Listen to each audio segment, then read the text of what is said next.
StreamYard takes forever. All right, we're just waiting to make for confirmation that it's live. I probably should mute that tab because they always move the mute. Yes, we are live now. All right, welcome, ladies and gentlemen, to the Contracts of the Blue Dandelion. It's our little D&D stream we're doing. Uh, it's been a little bit of a quagmire getting started, but this will be our session 0. Not everybody is up and running just yet, but I'll let everybody else who's here introduce themselves. We'll start off with Matt. If you want to introduce yourself and a little bit about your character. Well, hello there. My name is Matt. You may recognize me from the Alchemy Lab, although I haven't done much there or anything there for a little bit of a few months. It's 5 a.m., so I'm a little bit asleep, but we'll push on regardless. My character his name is Alinur Irelian, and he is totally a sorcerer. Don't believe your lying Eldritch Blast. All right, and then we will move on to Togepi. Tell us a bit about yourself and about your character. Well, hi. I go by Ninja Togepi online, and I am an artist. So I'm sure there will be a lot of fan art of these characters in the near future. And so the character I'm playing as is a young lady named Felicia Infortune, and she is a Dunmer, or a kind of like a dark elf, from the land of Morrowind, and she is twinkly-eyed and excited, kind of looking forward to helping people, but she's not sure what she's getting into. All right, Molly, are you still with us? I'm in the call, but I cannot get the link to work for the life of me, so I don't know if this will happen on my end. Well, we can still build your character, and I can run things. I can move your character around where you want it to go from my side. Oh, okay. So you can just, if you need to, you can watch us through the stream, or I'm assuming you can see us through the stream yard. Yes, sometimes. Right. It keeps cutting out because it's yelling at me for having bad Wi-Fi, even though that's not my fault. That's school's fault. Darn the school. Yeah. Well, Molly, tell us a bit about your character and a bit about yourself. So I am Molly Blake, Molly B, frequently online. I am an author. I've written Vampire Mall Cop, which is a book about a vampire mall cop. That's on Amazon. You could get that places. My character is named Dr. Honeygold, PhD. She is a wood elf sorcerer. Awesome. Nice. So didn't even mention that I was an author. No, didn't even mention that. You should have mentioned just that. Casually, just didn't mention that at all. Did I mention it was 5 a.m.? I would say that I would blame the time, but that is just normal. I just sometimes forget that I do that. We'll get into that another time. All right, give me 1 second. All right, so to tell you guys a little bit about what we're doing here, despite some of what we might have said earlier. So this is a special world because long ago, about 400 years to be exact, a legendary party of adventurers stopped a world-ending threat. Am I still in? I can't hear anybody. Yes, you're still here, Molly. The warlock Eon's plan to bring forth his master to our world was put down and everyone was returned to peace. Well, not really peace, but it's more peaceful than otherworldly creatures rampaging across the landscape eating people. Slowly, the legendary party fell into obscurity, and all but the wizard Null, who became a baron of the very lands in which you reside, where he rules to this day, though very few people have seen him, but you are all assured that he is still very much alive and doing whatever it is that extremely powerful centuries-old wizards do. You four are contractors in the employ of the Blue Dandelion Guild. You don't have the prestige of a magic guild, a mercenary company, or even a standard group of unaffiliated wandering adventurers. The blue dandelion are who people call when they need an answer to a problem that other companies have already turned down, usually because the client is too cheap, poor, or untrustworthy. And many great adventurers have come from the Blue Dandelion Guild, and were almost immediately recruited by other, more reputable guilds who actually pay in gold. What sets the Blue Dandelion apart is that while other companies have things called, well, they have these things called standards. You usually have to be able to use a sword or cast a decent spell for other organizations. But the Blue Dandelion doesn't bother with that. As long as you have a dream, you can come work for them. And can, know which pointy end of the stick to put into somebody, or even know the most rudimentary cantrip. And this is because if you don't come back from the job alive, you don't get paid. So you four contractors, have been sent to the town of Verdant Hill to deal with a witch problem that started doing the witch started doing what witches do, which means cursing people, plaguing the farms, and doing terrible things to stray and wild animals. You're here to meet Mayor Emerald Tors. He is supposed to be in the town hall to the north of the town square. You four have found yourself in the town square. Now, normally, it's a lot busier. But since today's not a normal market day, there's only one or two carts that are actually selling anything like produce and maybe a little bit of artisanal goods. To the east of the town square, you have the general markets, and to the west, you have the church. And I think we have one more person here. I don't know if she can hear us. Let me pull up something real quick. Sorry, we are still having a little bit of technical troubles. Arnolfo, can you hear us? I do not think that Arnolfo can hear us. Is Arnolfo? I don't think he's in the game. Let's see here.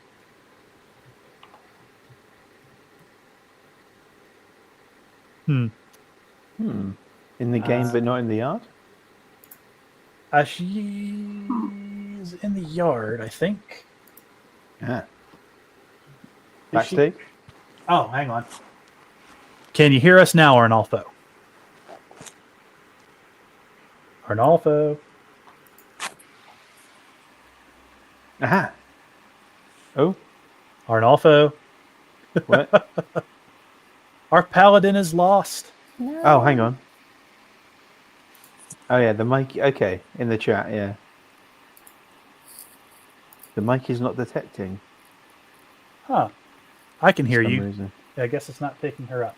Well, anyway, one of the first things that we have to do, we've got half of our characters made, and we knew this was going to be a session 0. So, since we can't introduce our paladin Arnolfo here at the end, we'll go ahead and work on our totally 100% sorcerer here. Oh, yes. So, Matt, if you could open up your character sheet. Cool. Yeah, this thing. Right. Hey, is that the little human? No. Yes, the little human. I say the little human. Token controls is what that says. Hang on. Yeah. If I select me. All right. Okay, it's been a little while since I used Foundry. How That's would fine. I go about opening a character sheet? You just click on the name, and that should pop up on your screen. Ah, I see. I see me. Yep. All right. So we haven't done anything with you yet, so we will start off by totally making you not a warlock, but a sorcerer. Oh, who told you I was a warlock? Oh, They're lying. Well, I'm God in this world, so I know everything. Oh, damn it! All right. So, All right. so as a warlock, your primary stats are wisdom and charisma. But of course. What would you like your first proficiency to be at? My first proficiency. Mm-hmm. Oh, in terms of skills. Yes. So what I have here. So I've made a variant human.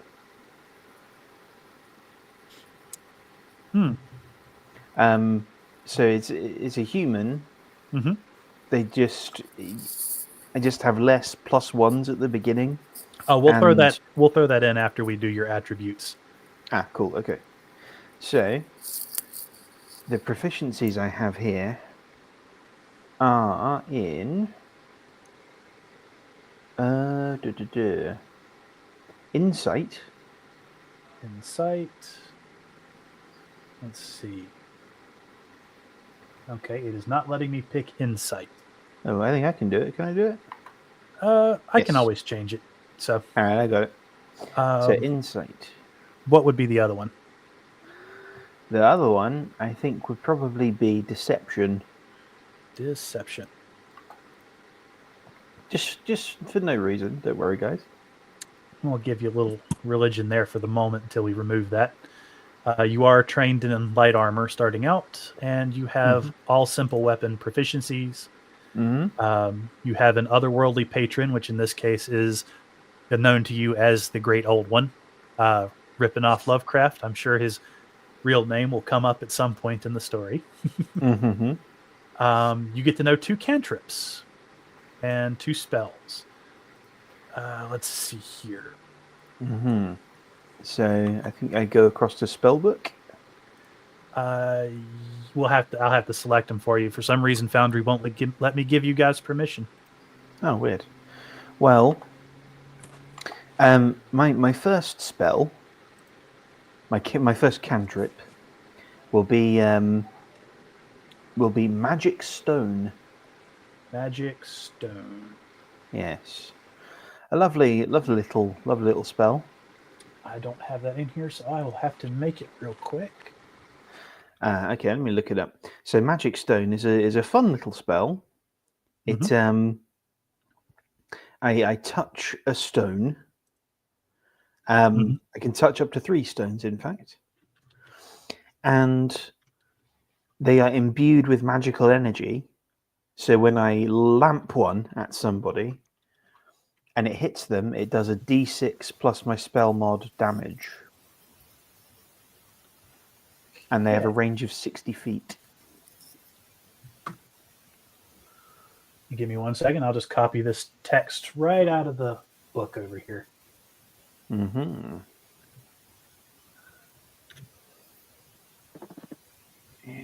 see, this just lets you toss stones at people. I mean, magic stones, magical stones, Magical stones, of course. magical, totally not lame stones. And this is part of what school? I'm assuming. That's a good question. Is this enchantment? I will tell you in just a second when it appears. It's a cantrip that a few different things can have. So I think a wizard can have this, a druid can have it, sorcerer can have it, of course, and warlocks can have it, but don't ignore that. Artificers can have it. Oh, druids all okay, never mind. It's transmutation. Right. Transmutation, yes. Because I guess it's turning a regular stone into a magic stone. Right you are. Oh, what's the damage on those? So it does a 1d6 plus my spellcasting ability modifier. Okay. Special targeting. I am not good at making spells at the moment, so we will just have you. I'm going to put that in as a note. Cool. I'm still learning the program, folks. 1d6 plus which your wisdom modifier? My spellcasting ability, so it'd be charisma. Charisma.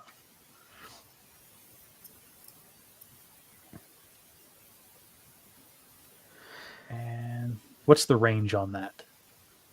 It is 60. Ooh. Well, it's okay. So it says it's range touch. It is range touch because you have to touch the stone, but then the stone's range is 60 feet, I want to say. No. We'll just stay with 60 feet for right now. Yeah, 60 feet. Okay. And I will save that, and we will throw that on there for right now till I can find a better example of There that. it What was is. your second cantrip? My second cantrip is a little known, very little known sorcerer spell. It's I see it's there already. It's a little known sorcerer spell. It sounds a bit sus, but it's not. It's called Eld Rich Blast. Ah, It's Rich Blast, Eld Rich Blast. Eldritch Blast. So which you're Yeah. going to pronounce just like that every time because it has a vocal component. Well, I mean, I'll try not to use it as often as I can, but it was given to me, so Ah. And it's a lovely spell. so what's your first level spell that you want?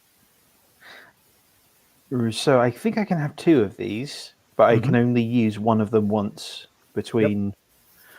So the first one is going to be it's another one that's a bit sus. It is Hex.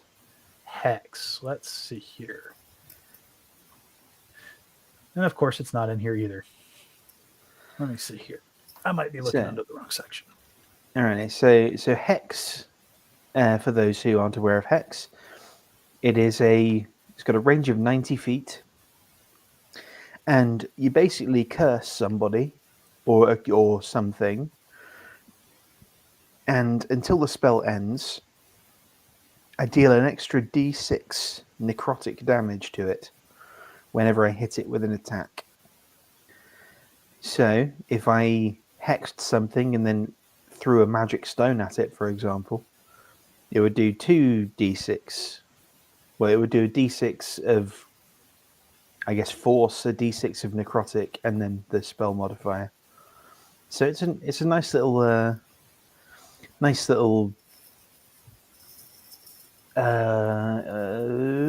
words. It's a nice little insert noun, adjective noun there. It's a nice little furry dog. I don't know. Intensifier. Let's say intensifier. Range is actually pretty good. It says it's got 90 feet. Yeah, 90 feet. It's Enemy. And I think. All right.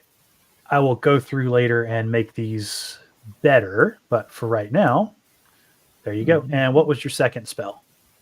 The second one would be something a bit more utility. It is Unseen Servant. Unseen Servant. I know we have that one. Mm-hmm. Awesome. Yes. Basically, I have an invisible butler servant thing that can pour drinks and serve food and light fires and fold clothes and basically just does what I tell it to do. But only simple commands, though. Yes. I can't tell it to do math. Very, very common thing for a sorcerer to have. Oh, yeah. Oh, all right. Next up, we will do your attributes. Now, did you want to roll or did you want to do point by? Well, I've done point by. Okay. Although I wouldn't. I don't know. I do like rolling. I do like rolling. We did that earlier. If everyone's going to roll, then I'm happy to roll. So Togepi rolled. Usagi did not. Usagi did her purchase. Mm-hmm. So Okay. You are free to do either one. Ooh. Well, I mean, the safe option would be to point by. But sometimes I like to live dangerously, so I will roll. All right. Woo. All Let's right. roll. So go ahead and let me get something to jot down the numbers here. Go ahead and roll your first set of d6s. All right. I'll have to do this with my fake dice, unless I have dice on. You can use the dice tray on here. I'll Go do to the that. chat window at the bottom. We've got the little chat, and you just push the button as number of times that you want to roll a d6. Okay, here we go. So Oh, roll me no, I 4. don't want my settings up. There we are. Got it. All right. Okay. Don't tase me. This will be very embarrassing if you tase me, Foundry. Okay, so roll 4 and then drop the lowest. Yep. We got a... Oh, okay. Once you Alrighty. get 4 on there, you can hit roll. Yep. Let's see here. So that's all right. Go ahead and roll me what's the breakdown 1d4. there? Go ahead and roll me 1d6. Damn it, Foundry! I said don't tase me. That's not so Okay, there we bad. are. That gives you 12. All right. All right, roll me another d4. No, roll me another 4d6. 3, 4. Okay, that's a 12. Okay, And then that's a not bad. Drop 13. a 1. So roll Hang on, another d6. I note these down as well. Hang on.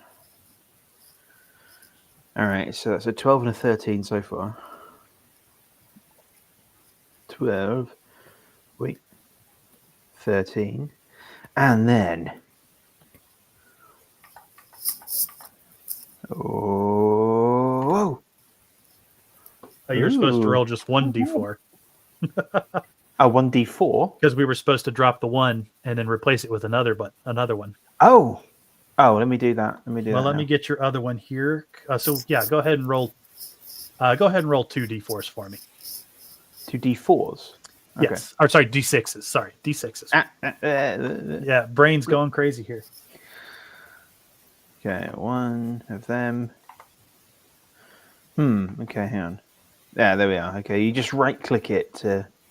Yep. I'll roll these separately. So here's 1d6 So and you get a 14 1d6. and you get a 16. You're doing pretty Okay. good. All right, roll another 4d6. 14, 16.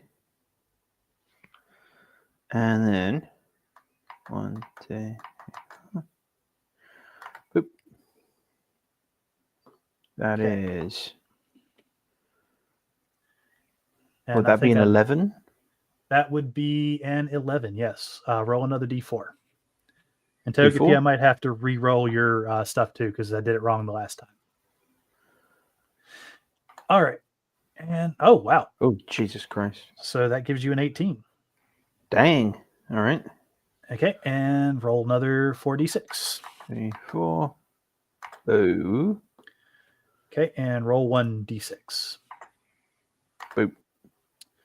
Jesus. Well, yeah, you're doing really good here. So yeah, that's a 20. What? That's a 20. Okay. Good lord. Okay. Let me make sure I'm doing this right because we did not do this well last time. Well, adding the d6 is Oh, are we not It's supposed to add the last d6? well, it depends how you want to do it. What you typically do is you roll 4d6 and then drop the lowest. Okay, that's what we did with Togepi. So I guess that's what we will do with you. Yeah, so that Which would will- give me then. Yeah, that'll change you up a bit. So That'll give me an 8. 8, That'll give me 13, 8, 13, 13, 14, 8, 14, 11. 11, and that one would be a 14. 11, then 14, and then... Roll me another 4d6. I knew I was doing something wrong there. 14. And then that last one would be... Oh, You yeah, haven't- okay. You I haven't haven't rolled done the last one yet. All right. And then...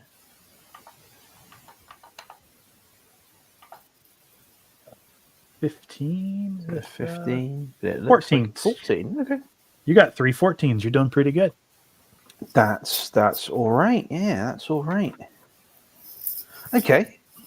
All right. Right. Well, let's stick them in places then. Okay. All So right. what Where do you did- want your first 14? Okay. So when I sort of did a point buy in my, I've got like a sheet creator thing here. I did a point buy there just to see where I would put everything. Mm-hmm. And I reckon the 14s are all going to go in intelligence, wisdom, and charisma. Okay, so that takes care of your 3 14s. Where do you want your 13?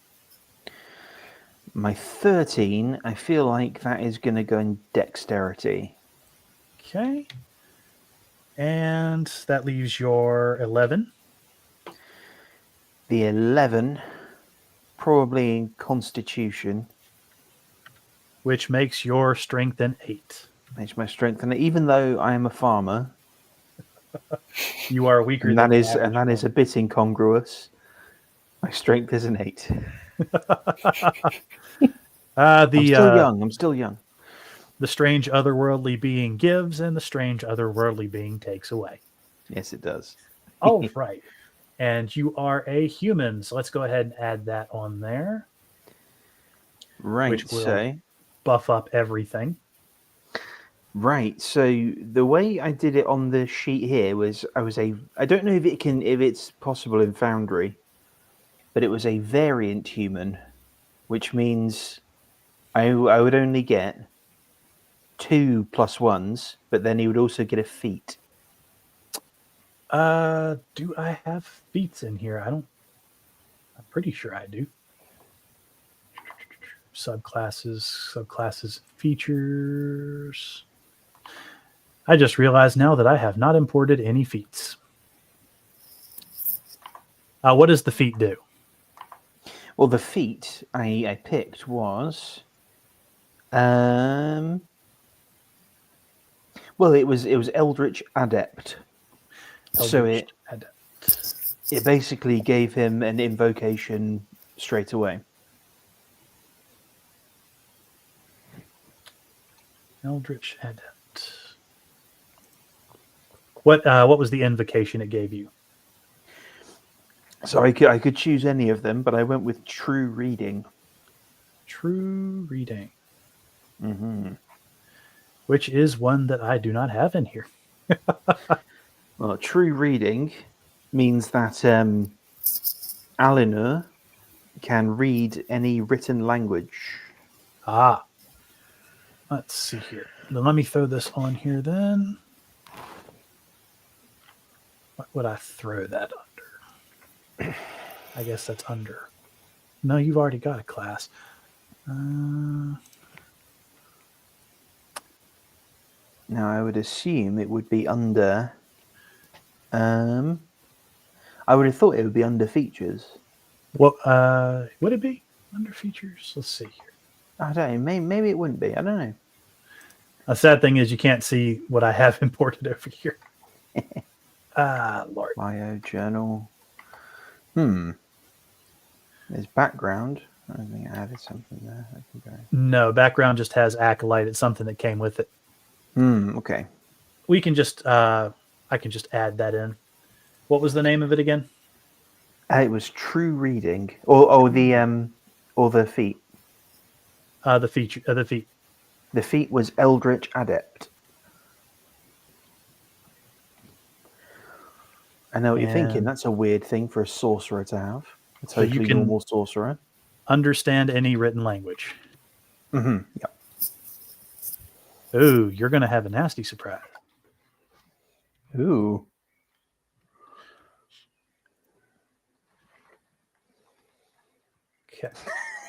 Okay.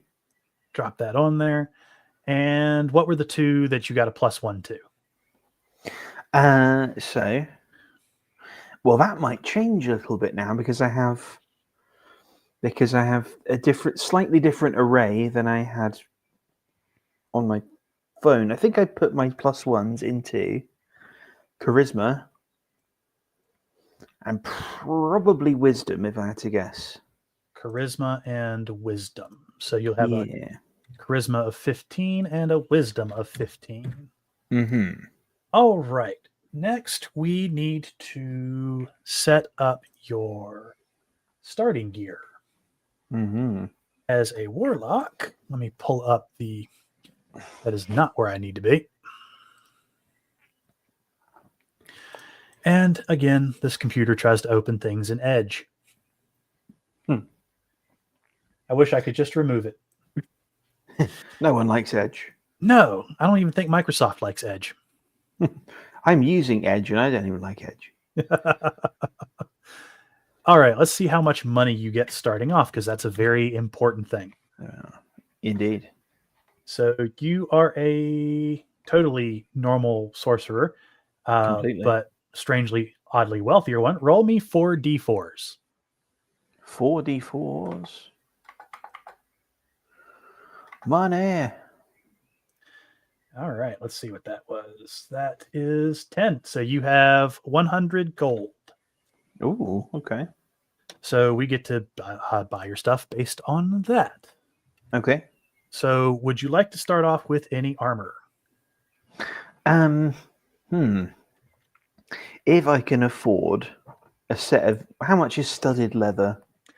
Studded leather is a bit pricey. Let me pull that up. So regular studded leather armor is 45 gold. Okay. I think that's worth it.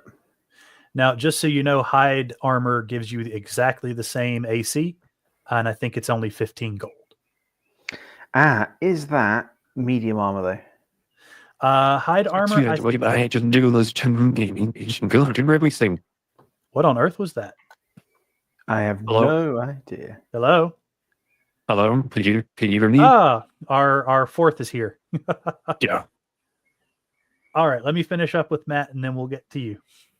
You going to mute myself. Yeah, you're getting kind of buggy there, buddy. I'm terrified, right? Is that the great old one? Not quite. Actually, yeah, hide armor is medium armor. Wow.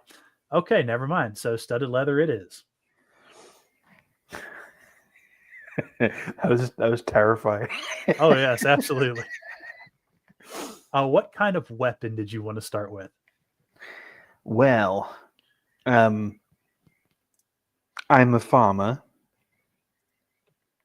so I feel like, and my picture has a sickle. That's mainly for flavor. I feel like it's just something like a dagger is probably going to be the best thing for me. Okay, that's going to be so a regular dagger is 2 gold, and you really can't afford the up jump because going up one is 1,000 gold. So Jesus. yeah, it's pricey. That leaves you with 53 gold left. Anything else that you wanted? I mean, I had a couple of things here for flavor because I'm a farmer and handyman. Okay. One was a sickle, one was a light hammer. I envisioned the light hammer to just be a hammer, like you would use for banging nails into wood. So a sickle is 1 gold. I think it's 1 gold. Yes, it's 1 gold, and a light hammer. Mm-hmm. I'm just a normal farmer / sorcerer. And that would be 2 gold. Mm-hmm. All right. That would leave you with 50 gold. Okay. Would you like to get a shield or maybe some, like a bedroll or some rations or anything like that? I feel like, yes, a bedroll would be lovely. Bedroll. And some rations would be lovely. Since I did it for Togepi, I will give everybody a bedroll and rations for free. Oh, lovely. Mainly because they are stupid cheap. Mm-hmm. Now, there are packs you can get, like the Dungeoneers pack and things like that. Yep, and at some point I will have to install those in here. Cool. Okay, lovely. How about a tent? A tent, yep. That sounds like something I would have. That is 2 gold points. And I feel like, so yeah, like a tent, maybe some rope. Ooh, rope. Also, just so you guys know, if you miss anything in creation that you wanted to buy, I do have a shopkeeper for you. Hey. So 150 foot of hempen rope is 1 gold. Lovely. And I feel like I will need some kind of arcane focus. Let's see here. A totally normal arcane focus. Totally normal thing for people to have. Especially sorcerers like me. Let's see here. I thought I had arcane focus. Arcane eye, arcane sword. I will just give you an item called arcane focus for now. Cool. We can determine what it is later. Where is it at? Tool.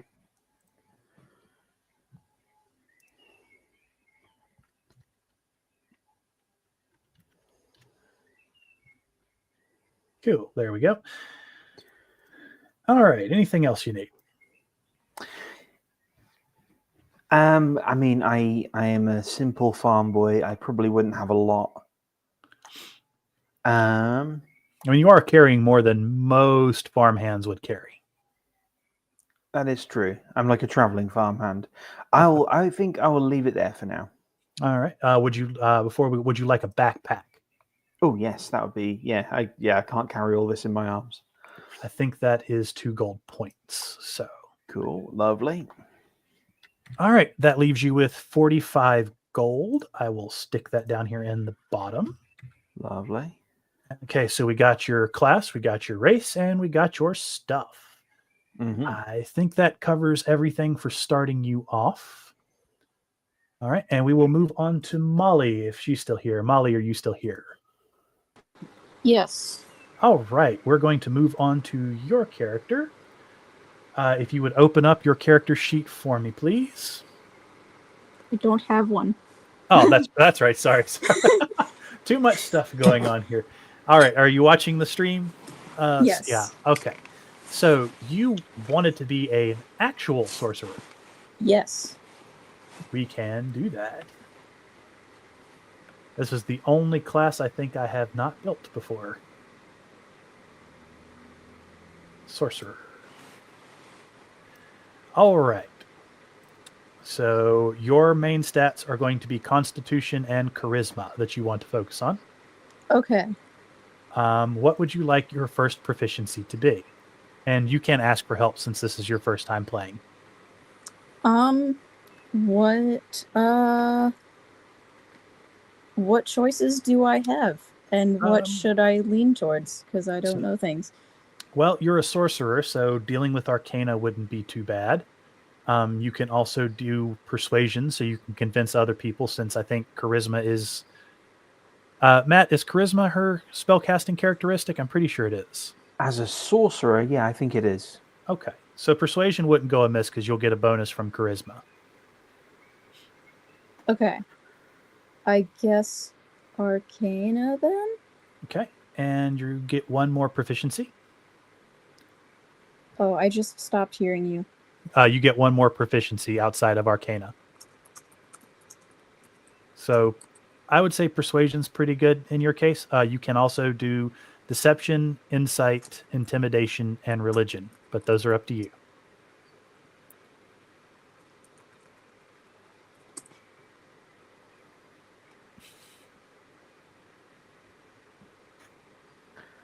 I would probably say Persuasion would be your best bet. Yeah, it's a good one. If you have good charisma, it's a good one.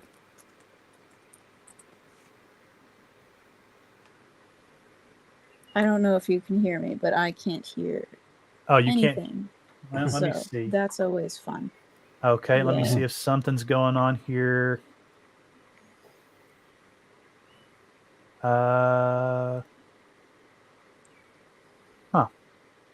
I'm not sure why you can't hear us.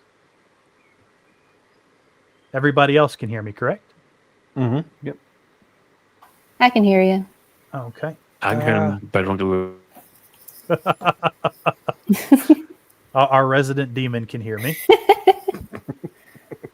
Um, let me see. I might have to get over here. Oh, I can hear breathing. I can hear things again. Okay. Oh, you can hear us. Okay. You can't hear me, correct? I don't know what I was just most recently asked. Okay. Because You get to pick one more proficiency. school Wi-Fi is great. You get to pick one more proficiency. I would advise persuasion. But you do have other options if you'd like to explore them.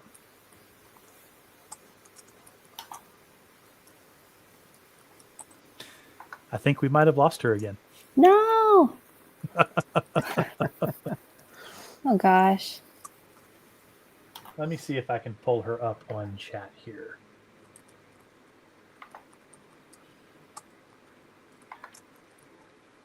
Let's see.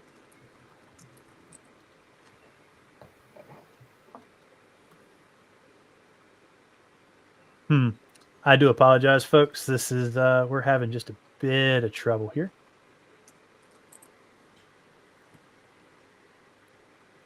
Oh. Okay, so I'm going to build without her here. Just let me know if you can hear us. Okay.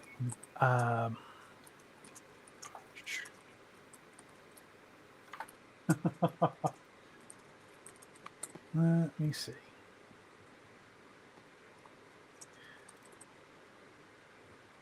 Set her up with the dragon bloodline. We can change all of this later.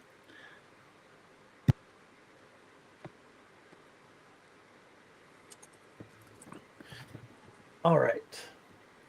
I will probably go ahead and build Molly's character since she's having problems. We can make alterations later.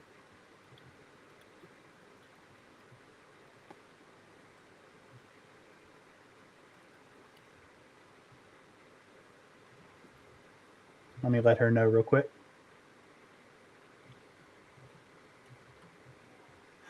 All right. Actually, I might get your help on this, Matt, because I have never built a sorcerer before.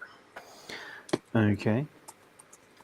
All right. We'll go ahead and I'll let you go ahead and roll for her because I'll give her a chance to redo it later if she wants. Okay. So go ahead and roll me 4 d6s. Alrighty. Whoopah. We have a 14 to begin with. Okay, 14.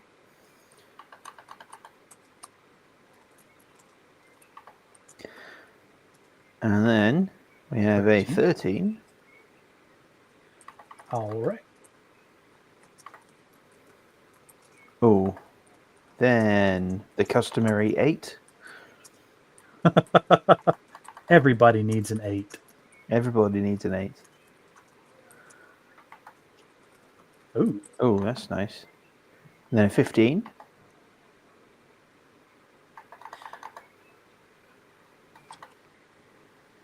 Oi.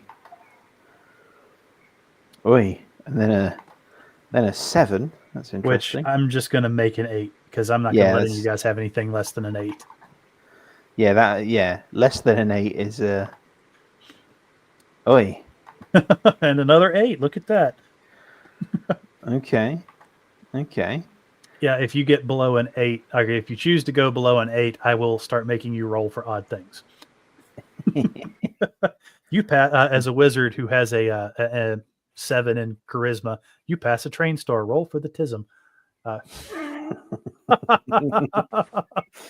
Okay, so I'm assuming she's probably going to want the 15 on her charisma, since that's her spell casting slot. Mm-hmm. The 14. What'd you say? Wisdom or charisma? Oh no, Constitution, because that's her other slot. Yeah, Constitution's good for your health, for your hit points. So I guess that would mean should we do Wisdom as 13 or should we do Intelligence as 13? Oh, sorry, this would be 14. So if we take like average, so your average kind of person is a 10 in terms of like strength and intelligence and things like that. Mm-hmm. So, I guess the question to Molly would be, where do you want their mates? I guess because So I'm going to make a GM decision, and since she can't be here, I'm going to leave everything else as a 10, and I will set her wisdom as her 13. Because those were some really, really sad rolls. and some of them were quite upsetting. Yes. Yes. Okay. So in her case, she would actually start off with less money than our sorcerer. So roll me 3d4s. Oh, 3d4s. Okay. Yes. She would That's start right. off with 70. That's still okay. Now you get all that magical inheritance from your parents, you know. All right. I think she is restricted to light armor. Sorcerers are, I think sorcerers are restricted to light armor. I'll need to see.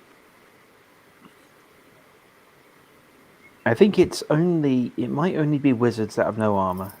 Yes. Well, wizards can get a feat for it, but not early on. The question is, does you think she'd want to start off with light armor? Where are those 8s? Did you put an 8 in Dex? I just left those as 10s. Since she wasn't here to roll, we're just going to leave her as 10s. That's fair. Yeah, okay.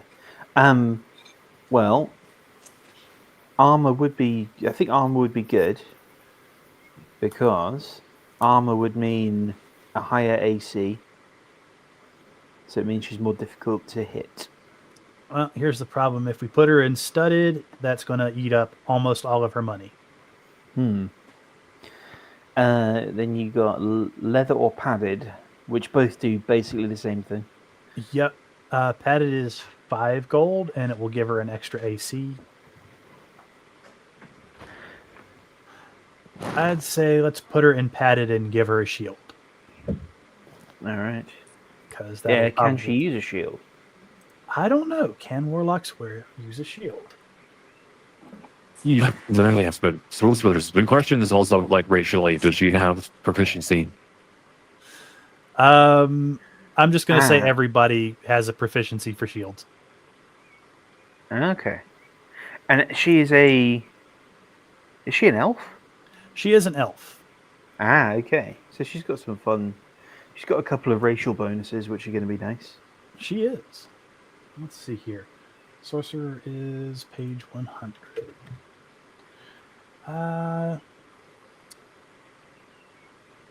Hit dice. D6. I think only does a wizard start with a D6 or a D4? I'm pretty sure it's a D4. For hit points. For hit points. I'm talking to Ollie on Discord, so do you want? I can just always shoot her any questions. Cool. It should be a D6. I don't think anyone gets a D4. Well, lucky for the wizards then. As you guys can tell, I have not played as much D&D lately. Yeah, I don't see anything on here about shields, so we'll leave that off for now. All right. So And Molly's a wood elf? She all the elves in this world have roughly the same stats. Okay. Just for world building reasons. All right. So I just put her as a high elf, which gives her an additional +2 to something and +1 to something else. To dexterity. 2 to dexterity, 1 to wisdom.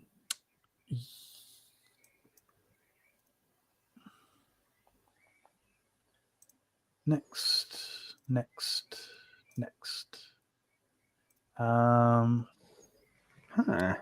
Give her an extra language.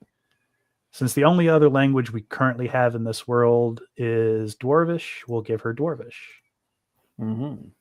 And she gets proficiency with all the bows and all the short sword and long sword. Oh. And she gets to know one cantrip. That's a good question. What cantrip do you? Oh, she gets more than one cantrip because she's a sorcerer, I believe. Mm-hmm. Indeed. So let's stack her up with some good stuff. Let's see. Spells, cantrips. Give her the basic fireball. And Let's have a look here. Sorcerer cantrips. There are some nice ones. What do you think would work out well for her? So now there's quite a few of these. So it will depend. So how many does she get is the question. Starting out, let's see here. How am I on rogues? Sorcerer, raw magic. So she gets to know 4 cantrips starting out, and she gets to know 2 level 1 spells. But she also gets an extra cantrip because she's an elf. Ooh, okay. Right. Okay. Right, I'm gonna pop this link in the Discord so she can have a look. There are a whole mess of these, and they're all, some of them are far better than others. And Firebolt is the sort of standard fireball. Yep. Nice little ranged throw fire at somebody. Which Discord are you dropping it in? I'll drop it. I might drop it just straight to Molly. If I have Molly on here somewhere. All right.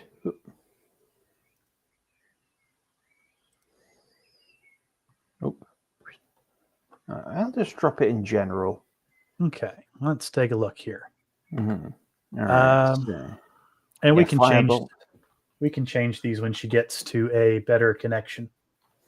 Mm-hmm. So we got Firebolt. So we got Firebolt. Infestation. Cause a cloud of mites flee. Oh, that sounds like fun. Let's see if we have that on here. No, we do not at the moment. I will get an extended thing of spells thrown on here. I'll have to build from what we have. So Acid Splash is a good common one. There's a lot of attack ones, and there's some utility ones here as well. So things like light. And so just so you guys know, and so our resident paladin knows, since they chose to be a paladin and they needed a mark from God, they have received a blessing. And I will have to close Molly's sheet for a moment so I can open up this one. Let me actually pull it up on the one everyone can see. So our resident paladin has a new effect called Esper's Blessing, which means what are you doing to me? It means you perpetually glow. Oh my good grief! Now it's not a bright light, but you can see by it. But you glow in the dark, so you're gonna always have. You're always going to have disadvantage on stealth rolls. I'm learning Green Hill. There was never a chance. I was about the low decks. You're the one who chose to be my last there is in follow my wisdom and then follow my decks. Like I am a big brute, so there were chances I was going to sneak it in one. So I think I'm being thrown walls by like being down. I know that. So Molly also wants a mage hand. Yeah, mage hand is good. Mage hand is very useful, especially since I try to do a heavier role-playing session. rather than just fighting stuff all the time. A Boosters. cantrip that is underrated is and often overlooked is prestidigitation. That's a very, very handy cantrip. Yes, it is. You And can do a lot of stuff with that. since we're lacking some healing, I'll give her Spare the Dying. Oh yeah, that's a good one. Oh, is that a cantrip? Oh, it is a cantrip. Yeah, Spare the Dying is a cantrip. So at least you guys can, have a little bit of hope Not that die. you're not going to immediately die. And so we get Get two a little level bit one of not spells. dead. Wait a minute, I have blame on hymns. I thought I did. Yes, Or am I you too do. low? You do. I'll have to check in a moment to see if you have Lay on Okay. Hands. You I'll should check have while lay you're on doing this. So at the very least, we have a little bit of healing. We'll also give her Cure Wounds as one of her spells. That would be helpful. Bunch of options on the level ones. Now, Cure Wounds, I don't know if she can have. That's right, because she is, well, with a sorcerer, I guess it really depends on who her ancestral person was. True. So in terms of like stuff, in terms of stuff that she can have that I can see, if there's any healing, I will tell you. I can't see one though, unless you have. Yeah, I can't see a healing thing here. I'll just allow her to have Cure Wounds. Yeah. Another nice one is Magic Missile. Oh, Magic Missile, yes. Now, Magic That is- Missile is great because you don't need to roll to hit; you just That is- hit. And it's got a 120-foot range. Yeah, it's lovely. All right, so we got her spells. We do need to get her a weapon. And since she is a sorcerer, she can use all simple weapons. And since she is an elf, she can use short swords and long swords and bows. Ooh.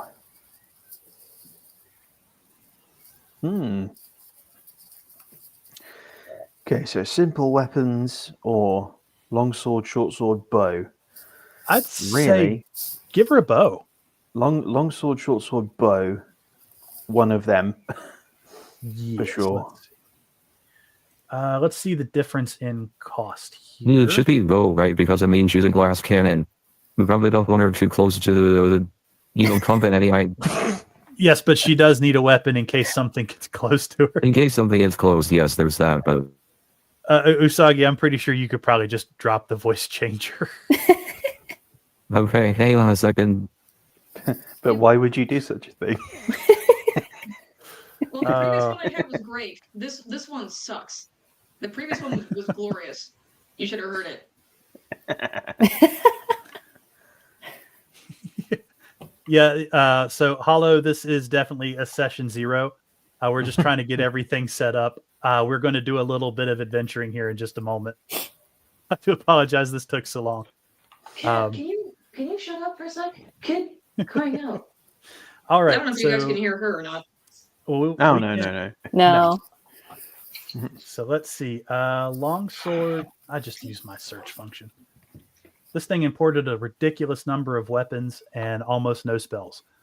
So what I would suggest here for Molly is bow and short sword, because short sword goes off dexterity. So we can get her. A longbow is kind of pricey. It's about 50 gold. Short bow is about half the cost. But I think the difference is one does a D8 and one does a D6. But I'm sure she's probably going to want some money, so we'll probably stick with the short bow. And she can, so that's going to be 25 gold off of that. All right. That leaves her 40 gold. We can give her if we give her a long sword, I don't think there's but a 5. I'd say short sword, because short sword goes off of dexterity as an attack modifier. Very good point. Very good point. That'll save her another 5 gold. Mhm. And let me give her the standard that I'm giving everybody else. So 5 rations, bedroll, backpack, tent. Yeah, this has been kind of goofy here. And that will leave her with...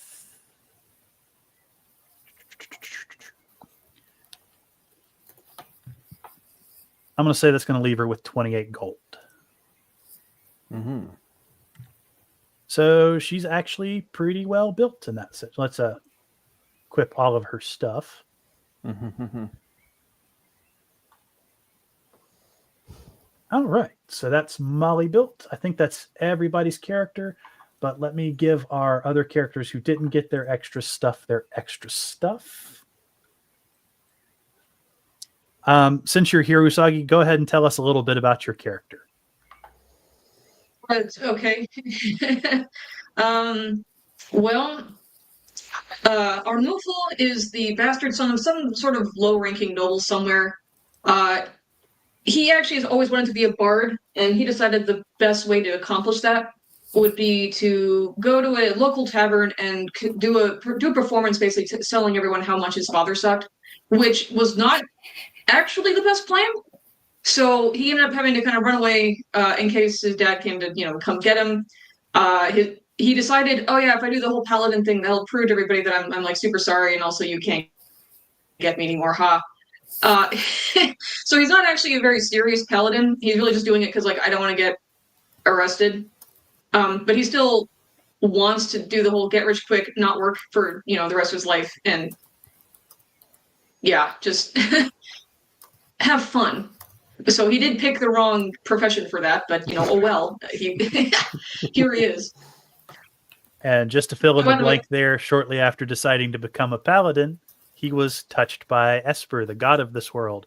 And now he Yeah, glows. well, he was asleep during Sunday school, so he's just really ignoring most of that. He wasn't It's- asleep when he yeah. started glowing. No, but hey, maybe he picked it up in a tavern somewhere, right? I mean, like, you don't know what caused that. Okay. So just to let everybody know a bit about the world, to become a paladin in this world, you start as an aspirant. And to become an aspirant, you have to show that you are touched by the divine. And in Usagi's case, they started glowing, which is and it didn't shut off. So it's a pretty good sign God wanted to touch them. Yeah, so you're gonna be virtuous whether you want it or not, because I mean he's not even like lawful good or anything. He's not actually a good alignment at all. By the way, I did notice I don't think I have lay on hands in my spell list here. Kitty, come here and quit. I think we can fix that. Yeah, so lay on hands is, I don't know if it comes as a spell, it's like a feature, basically. Okay. Yeah, it's under features. Yeah, so you have, I think you got 5 points at level 1. Yes. Oh yeah, there it is. Gotcha. I see it. Yeah, you Supernatural don't gift start off with of glowing in the dark. Yay. Yeah. I ate a firefly. No, it was bitten by a radioactive firefly. That's what happened.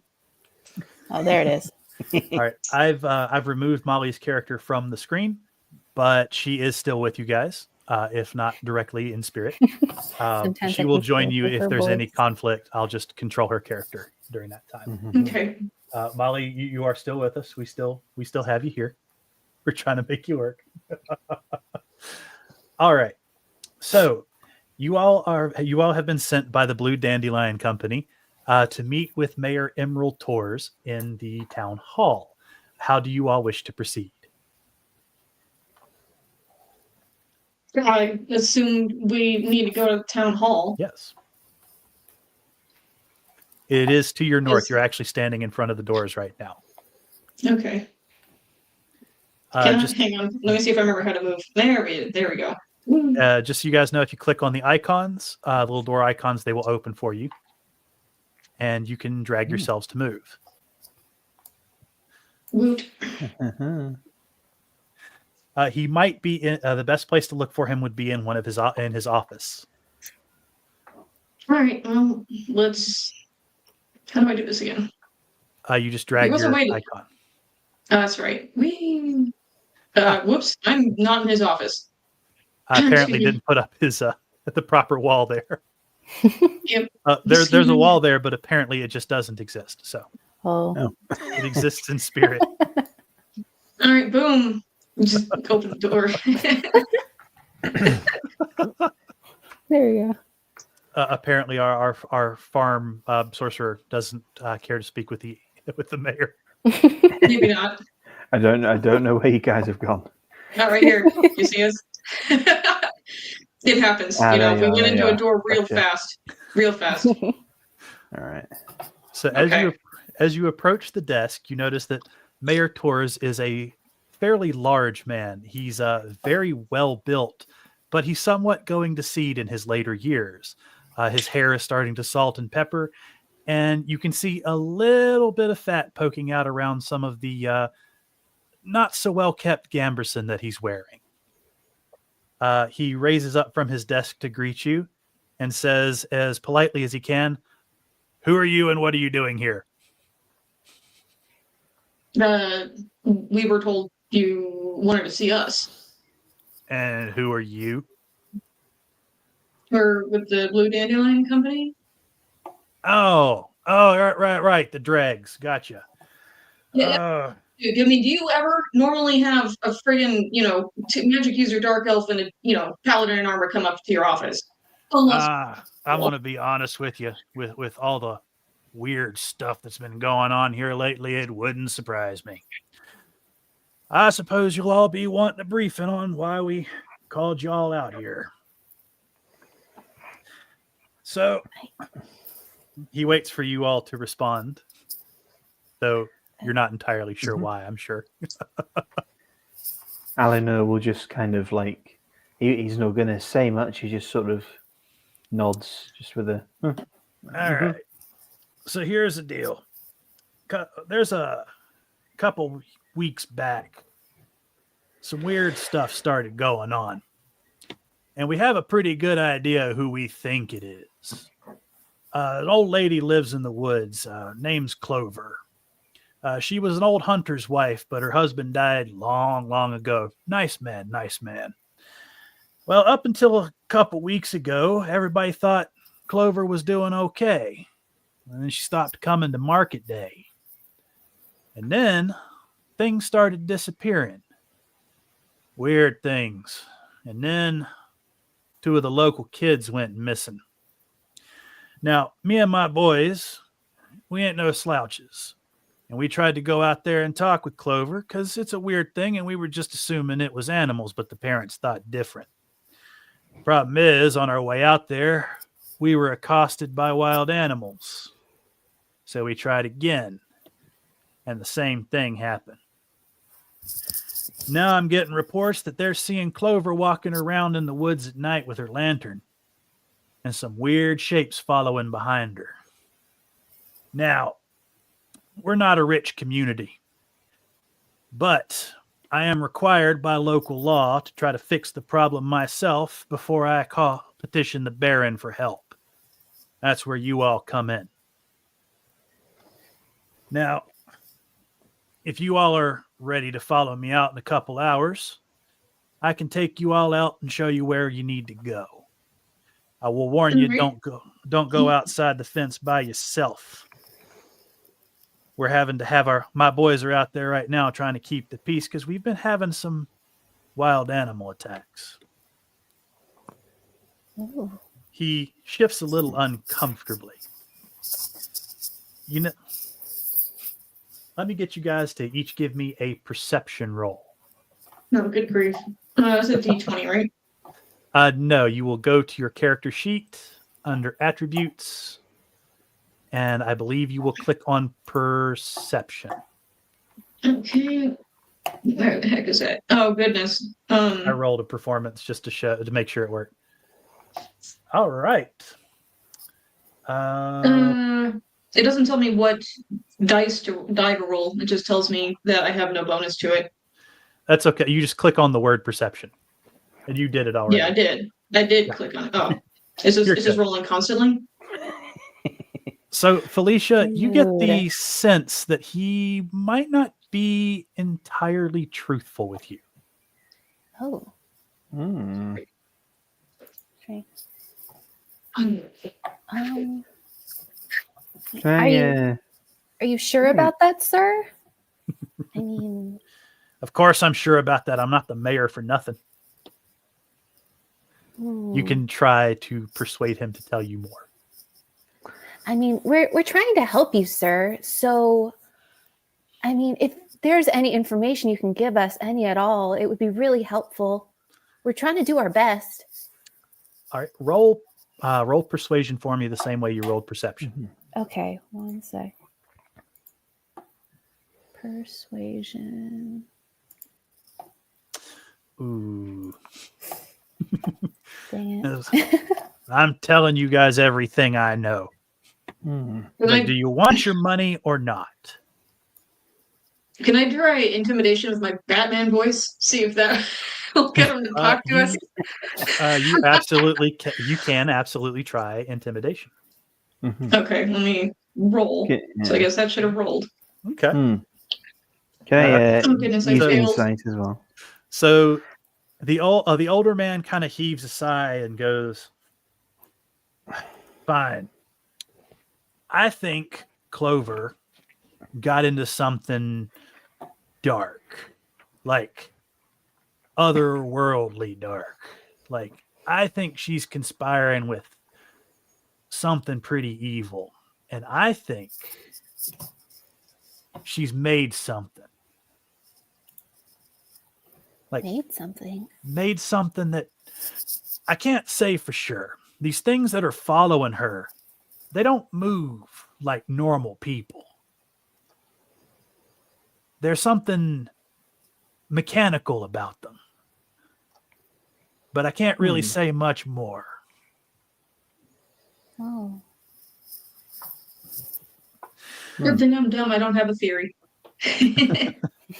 Well, before we go out, Father Krieg at the church asked me to have you go see him before I took you to the cabin. So come back after you've seen the man. And if you need any supplies before you head out, go see the shopkeepers. Yes, and with that, he waves you out of his office. So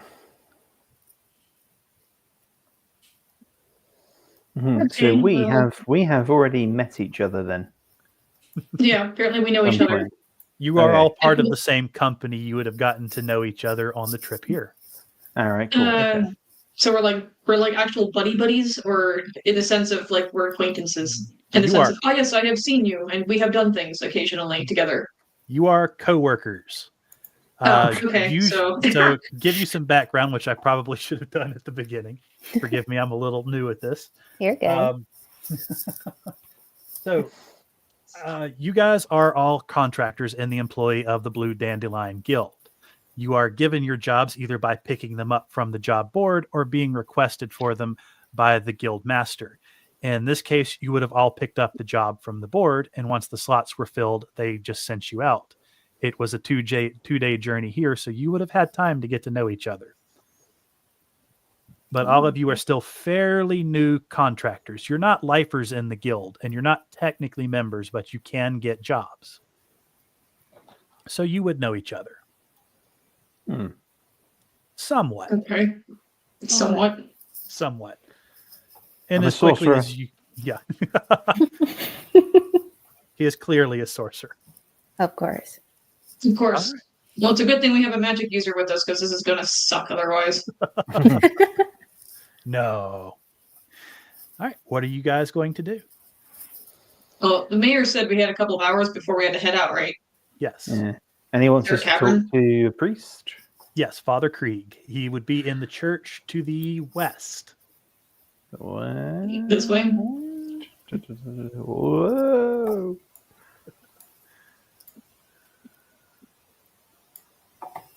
Just gonna hang out on the lawn. There we are. Now Yes, I spent a lot of time in the map maker building this place. Isn't it pretty? It is pretty. Looks great. It's nice that the weather is good too. Oh yes, the weather is just fantastic. You would almost not think there's any weird stuff going on. We're missing Almost. Of course children. not.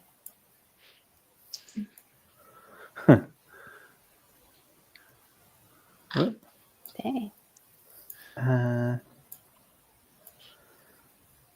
assuming you guys can see the Whoops, door.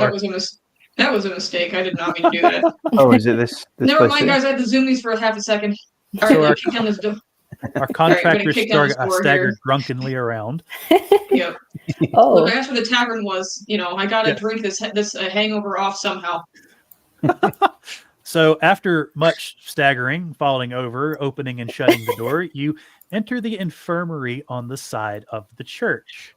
Inside, presiding over a couple of people that are absolutely there, you see a priest in his mid-60s. He looks kind of haggard, and he looks up at you and says, I wasn't expecting to have any visitors today. What business do you have with me? I was bit by a radioactive firefly. He does not seem phased by the fact that you are glowing, but he does seem to be waiting for an introduction. okay. All right, sorcerer, you wanted to come in here. It's your job now. You got to pick up the pieces you laid down. Say again? Oh, you mean me? Yeah. Oh, of course. I we're with the Blue Dandelion Company, and You're the we mercenaries. were told to come to you by the other guy. Yes, Mayor Torres. He's a rather rough fellow, but he does care about the town. I'm glad you're here. I know it's strictly not within your contract to assist me, but if you take a look at the poor gentlemen around me, and as you look around, you see that there are several stricken people with odd diseases, it looks like, strange multicolored spots. As you see, the people around me are, well, they're not quite sick, if you couldn't tell. For some strange reason, they've all come down with some strange curses. I can't find any natural link to their disease. And sadly, I believe this is the work of Clover. I'm just lurking in the doorway, in case anyone's wondering. He is eyeing you rather odd as you're slipping out the door while he's trying to explain things to you. No, I'm just, I'm letting air in. Clean air is very good for people who are sick. It's well known. This is not a natural ailment. You cannot catch it from these men. This is more of a nefarious origin to these. I believe that Clover, the one that the locals had dubbed a witch, has sadly crossed into such diabolical practices. I would like you to search for any means that I might be able to use to cure these poor townsfolk.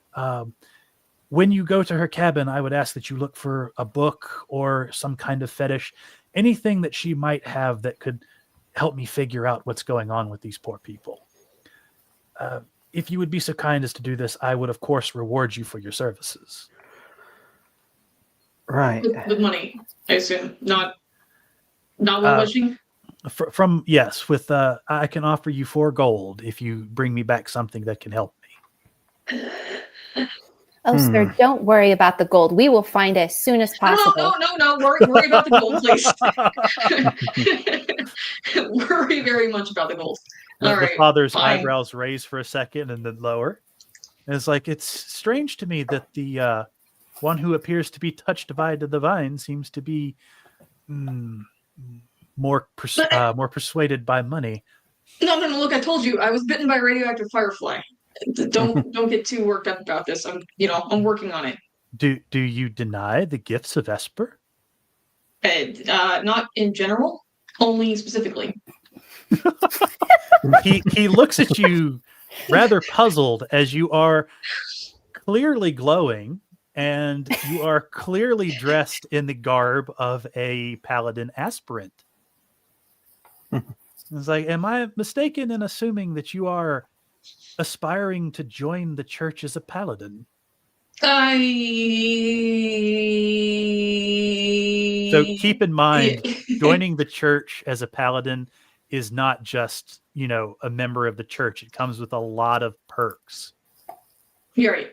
It's a big deal. Mm-hmm. Yes. What did you say?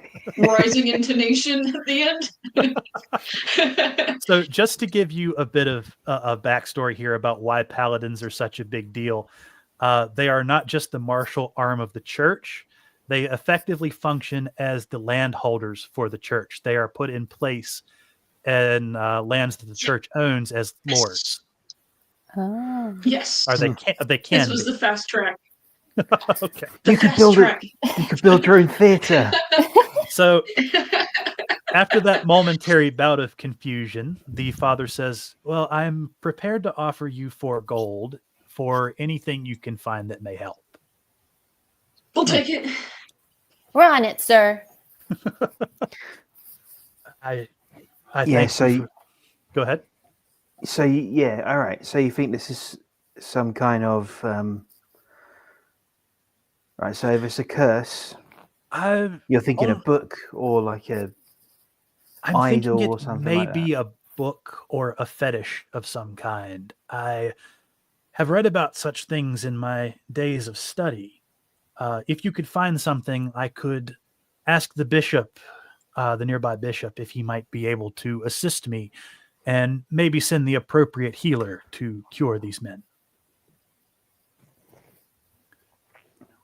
We'll see what we can find.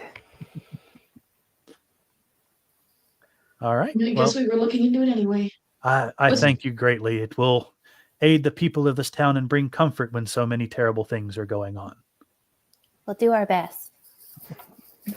So It's the a nice paladin's church down already here. wandered off. Oh, I'm investigating. I got started, okay? Yes, the father is eyeing you strangely. As you are welcome to go into the church if you wish. I just asked I just that wanted you to, stay out of my office. I was just making sure.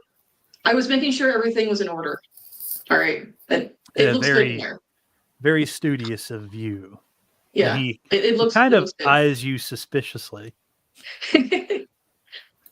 as if he's expecting a level of decorum that you're just simply not showing. That probably, but I'm out the door. He's not gonna, bye. Thank you, Father. Bye. Yes. I have things to attend to. I assume you would wish to catch up to your friend. yeah. And he gives a small bow politely, and he returns to tending the individuals. Mm-hmm. Felicia bows rather awkwardly, like she doesn't know how to do it. He does seem a bit more confused than when you first came into the room. Yeah. His gods. It was a slow day, So. Yeah. Similarly awkward, Alinur just sort of waves. Also, quick note, Finger thank you, gun. Hollow, for the compliment on the map. You guys are free to explore for a bit longer if you wish. You can check out the shops, or you can go see the mayor when you're ready to leave. I like all the What do grass we- around. That's good. The grass. Yeah. Yay. Grass. That's a lot of grass. Wow. It is a lot of grass. So this is a big building. I bet there's something in it. There is indeed stuff in it. If you looking from the outside, it looks like a storehouse. Let's see whether that's locked. Just checking. That's all I'm doing. Aha, it is a storehouse. So even though you do not see them, there are people walking past you going towards their homes, and they're shooting curious glances as to what you're doing in the storehouse. Official paladin business. Arnalfo, what are you doing? I'm checking all the buildings. I don't think we're gotta- supposed to be in there.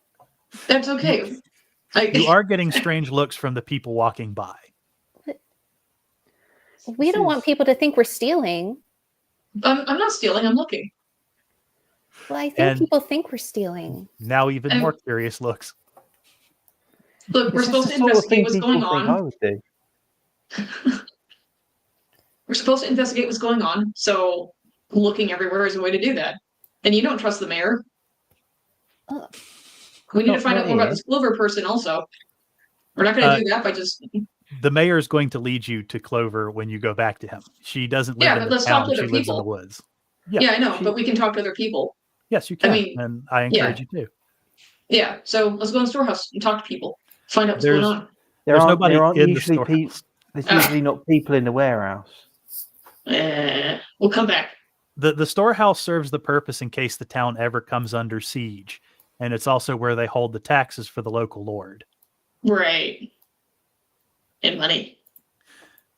That would actually be held in the mayor's office, which I don't encourage you go looking Duly for. noted. Duly noted, yes. He was given that position because he is an old soldier. So Oh. Let's see what this is. La, la, la.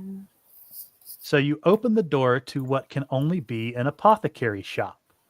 Ah, Along the walls are bottles of weird liquids, bundles of fragrant herbs, and a few strange wrappings that you can't quite identify. Behind the counter is a woman about maybe 40 years old, and she looks up at you and smiles and says, "Oh, how can I help you today?" Hello. We're from the Blue Dandelion Guild, and we were just looking around. We're going to ask people questions, right, Arnolfo? Like you said? "Oh, are you the ones that they hired to go get the witch?" Yeah, that's us. Oh, poor old Clover. She used to come in all the time. In fact, she used to be a bit of a customer of mine and a bit of a supplier. You aren't. So you're the ones who were heading to her cabin, correct? Yeah, yeah. we're heading Yeah. that way. I couldn't impose on you to do me a little favor, could I? Absolutely. What do you need? Well, you see, there's a special herb that grows around here called bright thistle. And I can pick it out of anywhere in the woods, but Clover had a special way of treating that plant. And she had her own variant that it's so much more potent than what I can gather wildly. If you all could maybe get me a cutting of her plant for my own garden, I could reward you for it.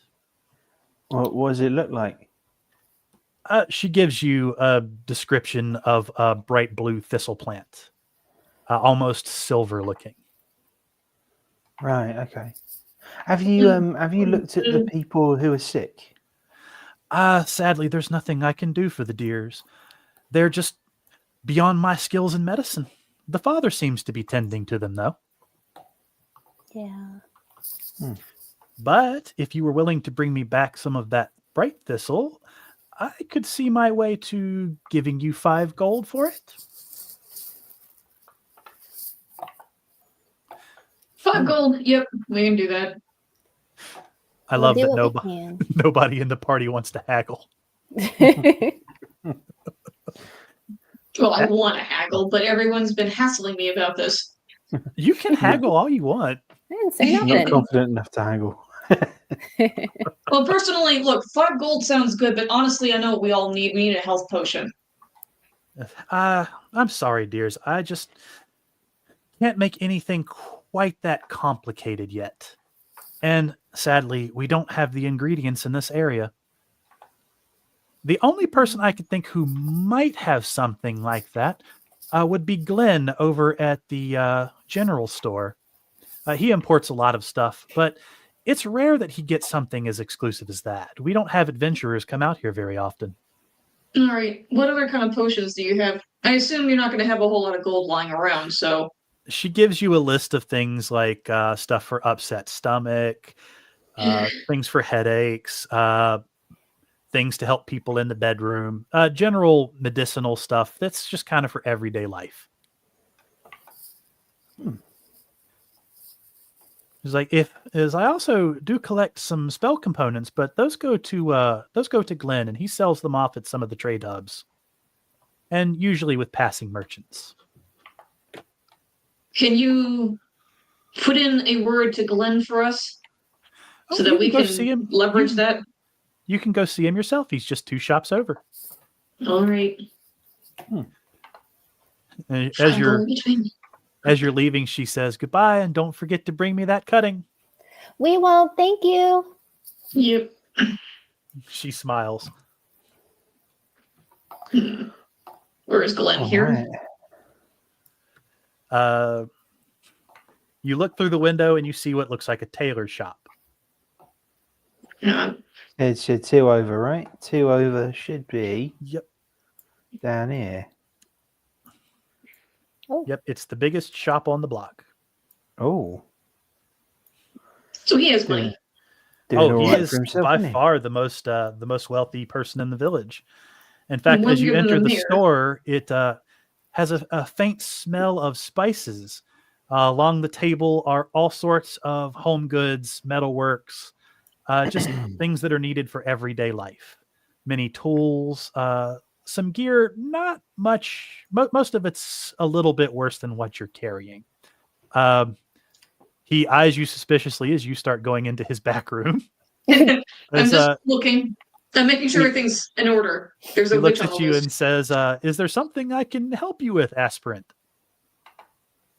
Well, two things. We're with the Blue Dandelion Company. We're here to investigate the witch that you might have He goes. in the He village. says. We want to know.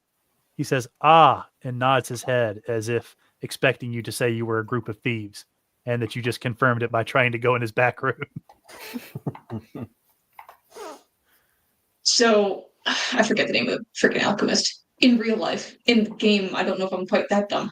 I only have an int of 8, not 4. Reference. So I said the alchemist actually pointed us to you. Oh, what did Poppy have to say? Well, we're going to be getting her some ingredients, but she also happened to mention that you have the most trade going through this location out of any other store in the entire place. We'd like any information you could give us. Oh, what kind of information were you looking for? Well, on Clover to start with. Oh, poor old Clover. I know that her husband died several years ago. She used to come in here to buy things like flour and just basic home goods. She usually have one of the boys from the village carry it out for her. It's kind of sad what's gone with her, but that's what happens as you get older. Sometimes you just lose your mind from isolation. That's so sad. It is, isn't it? He smiles towards Togepi as if she's actually the nicest person in your group. I think she might legitimately be the nicest person in the group, but Glenn has an eye for people. He wouldn't be as rich as he is if he did not. So you knew her pretty well then? I know almost everybody. I do run the general store. Right. So when did she last come in? Oh, I'd say the last time I saw her was probably 6 months ago, during the colder months. She didn't look terribly well, and she was very cagey. Oh no. Did she was she like talking or anything about building things? She did show a strange interest in some of the farm equipment I have here, but the woman has to be in her 70s. I know we occasionally get people from your town with the elven blood that live longer, but us simple humans out here, that's a pretty old age to be tilling the fields, especially for a woman of her size. Right, what kind of farm equipment was she looking at?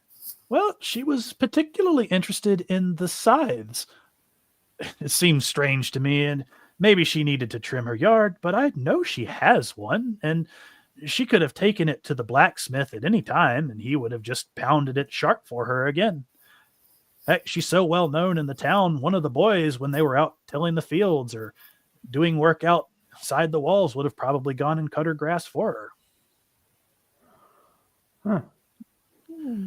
She's been acting fairly odd for a little bit, but again, it's been a while since I've seen her. And with all the rigmarole about her, I'm just not sure what to think anymore. Was there something else I could help you gentlemen with? Were you perhaps interested in some wares? Well, actually, as we're doing a favor for your good friend and neighbor, the alchemist up there, we were actually hoping that you might be willing to help her pay for our services. I was assuming that was coming out of the town's coffers. The mayor said that he was using She the asked for factories. a personal favor from us. A Little personal side job, favor. if you will. Yeah. What was she looking for? She wants us to pick up an herb for her. Oh, it's that silver thistle thing that That's the one.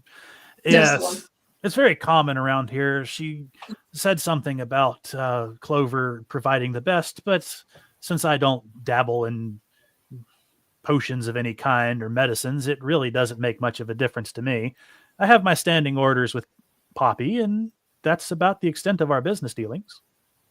Sure, but if we can boost her production, surely you can make more money off of that. Well, I am sad to say that Poppy makes more than enough money to pay for whatever that she wants to acquire. I'm sure if you discussed with her or you're unhappy about your payment, you may be able to convince her to pay you more. How do you like your mayor? Oh, Mayor Tors, he's a rather that's a loaded gruff question. man, but he does keep the peace. I'm not subtle. He's a very law and order type, he says, eyeing you suspiciously again as he remembers you trying to go in his back room. I just looked. I didn't go in there. I'm making sure everything is in order. I'm on official business. You said you were from the Blue Dandelion, correct? Yes. He eyes you slightly more suspiciously. He he looks over to Togepi and then looks back at you. She just waves back. He looks over at the farmhand. They certainly do employ all types. Well, if there's nothing else I can help you with, was there any wares or any particular thing you were looking to acquire? You Something don't that have any might health help you? potions, do you? I do. I have a few small ones in the back. I'm selling them currently for about 60 gold. All right. Well, thank you. He Appreciate it. Thanks. he watches you leave. As you leave the door, he leans over to Togepi. Is that boy all right? I think so. I'm so sorry about him. I don't know that he knows the social boundaries. Oh, clearly. Yeah, I Well. don't think he's trying to be mean though. He must just not know. I'm sorry. Well, no harm done. As long as he stays out of my back room. I wish you all luck in dealing with the situation outside the walls. Thank you so much. We'll do our best. You have a wonderful day. You too. He returns to his ledger, only momentarily peeking up to make sure that you guys are actually leaving. Great. At the doorway, I just want to look out and see if there's any good stones around.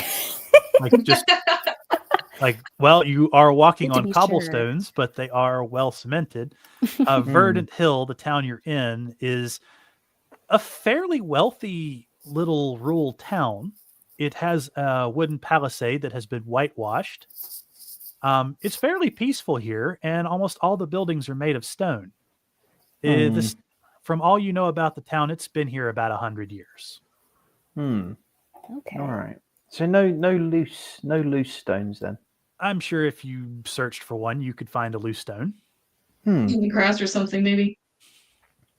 Just sort of something handheld, something I can pop in a little pouch that I could lob. Roll me a perception roll. Where is my character sheet? It's perception is there. Yes, you do find a loose cobblestone. It's about a half pound. It fits fairly neatly in your palm. Right. Okay. That'll do for now. As I you assume pop that we've seen this before. He's like that kid that goes to the beach who wants to collect all the cool rocks. as you pop it in your pocket, you catch odd looks from the people walking by and the people at the stands near the fountain. Even though it doesn't look like it, there are people around you. Yeah, it's actually crowded. We can't see them, but they're there. Yeah, it's the middle of the day, and you guys are in the town center. I'll just say, I needed a stone, and that's the only explanation I'll give. It's okay, Rock Boy. A passing old lady looks at you, sees the blue dandelion emblem, and goes, "Ugh, of course," and continues on her business. Man, if I was an old bat like that, I'd wish I was blind. You catch some dirty looks from the people around you. Oh no! All right, you have explored. I'll be quieter about that in the future. Is there anything else you'd like to do? There's got to be more stuff in this town than just that. I mean, well, there's the tailor's shop, and what you're seeing around you right now, to the south of you, look like town homes. And further to the south looks like a rather larger house, which you can only assume belongs to the guy who owns the biggest store in town. Ooh. Like, where are you going? I'm just looking. You're also suspicious. I'm just looking. Oh, everyone's very suspicious of you now. One of you picked up a rock. One of you insulted a local.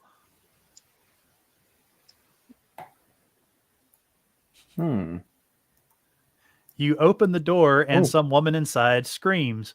Oh my god! Sorry. You didn't even knock, man. You can see her eyeing you from the window, and several locals are eyeing you very suspiciously. I sort of just wave an apology, like. Alicia Sorry. puts up her hands, be like, "We didn't know. We're new in town. We're sorry."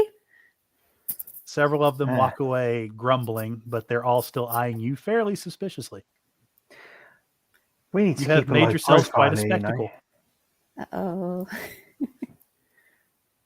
So this isn't video game like RPG rules. No, this is an actual town. There are people here. No, you don't get to just NPCs will still react more realistically than in a video game.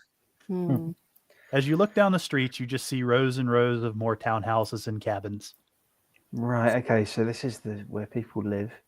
Yes. All right. If we want, I guess we could ask if anyone's kids are the ones that were affected. Oh, right, yeah. You see, that's really going to go over well. As these weird people tried to break in someone's house, and now they're asking about kids. Oh, that's true. It is a bit. Yeah. Should we pop in the tailor? We can. And then I don't have money for anything. There's no tavern in this whole freaking place. There is a tavern. It's near the inn you're staying at, but yeah, I don't have it on the map because it's just another building you would be going to. All right. Now the tailor is here. If you want to take a look. Yeah, let's ask him about Clover. Yeah, we can ask him about some of them that went missing. All right. You enter the tailor shop. Around the walls are some finished garments, traveling cloaks, and a few bolts of cloth. The tailor looks up from his work and says, "Oh, good afternoon. Something I can help you with?" Well, I could think of a traveling cloak, you know. Oh, in the market for a traveling cloak, are you? Yeah, probably. Yeah. I have a few along the walls. I have a few colors too. It's been a very good year for dyes. What color were you looking at?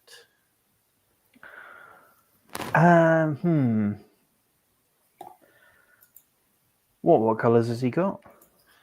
He has one in blue, he has one in red, and he has one in green. And then he has a bunch that are just the standard brown.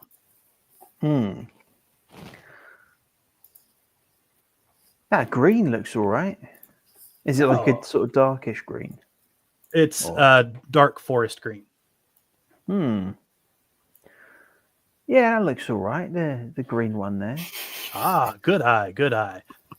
Those are on sale right now for 4 gold. 4 gold, eh? Huh. I'm gonna start sort of poking at it and checking the seams and things. Roll a perception. All right. Lost my character sheet again. There I am. All right. As you inspect the cloak, you notice the stitching is pretty fair. You'd probably find something better in the city, but not by much.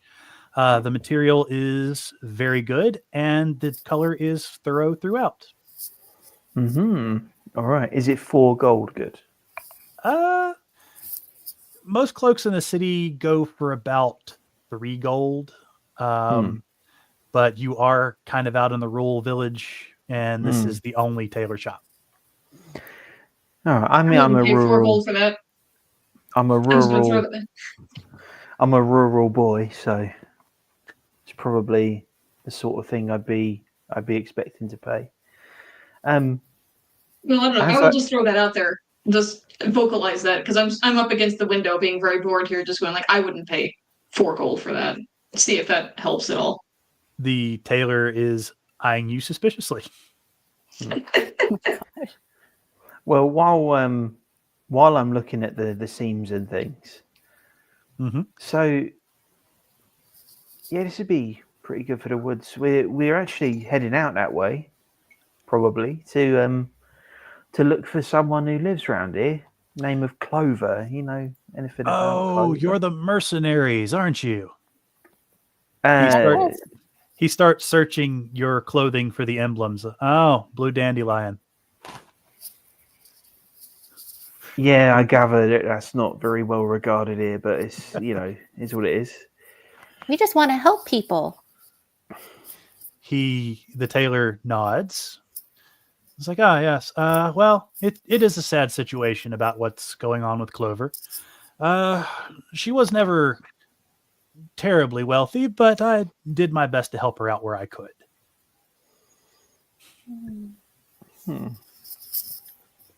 The mayor mentioned that some people have gone missing. Yeah, sadly, two of the local boys went missing. That's sad. Oh no. I'm good friends with their parents. Very good customers. It's been at least a week. I fear for the worst. What are the Right. parents' names? He gives you 2 generic villagers' names. Okay. And where would they be home right now? I would imagine that the father would at least be in the fields. The mother would certainly be home. But this is really local business. We leave the mayor to deal with such things so that the locals don't have to be bothered with these horrible instances. Oh, Hmm. I understand. He nods. He has a new appreciation for Togepi. Oops. Hmm. He eyes the fidgety paladin. Yep. So about that cloak, would you be interested? Maybe perhaps giving it an embossment. Um.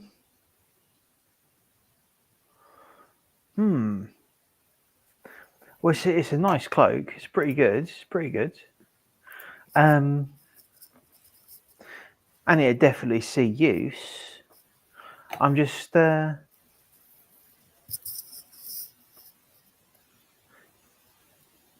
yeah, 4 gold's a fairly decent price.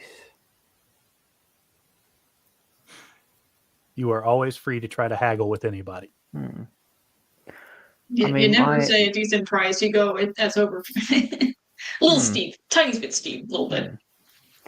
I mean, it's all right, but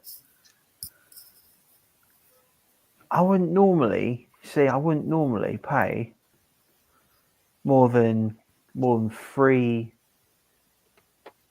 and 3 and 5 silver, something like this. All right, roll persuasion.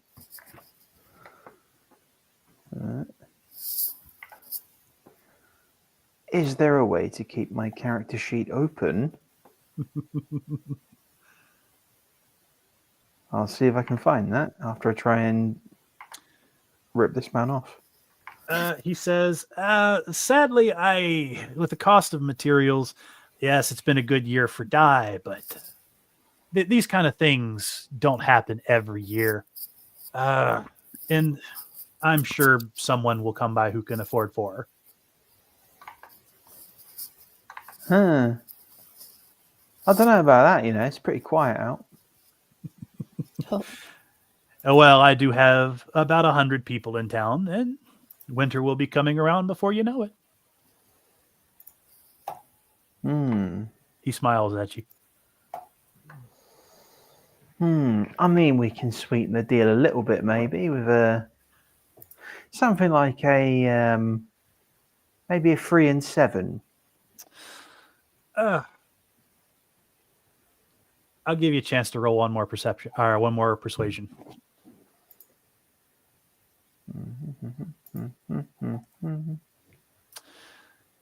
He grunts and says, "Tell you what I'll do. I'll knock it down to 3 gold, 50 silver, and I'll do an embossment for you for free." 3 gold and 50 silver. Yes.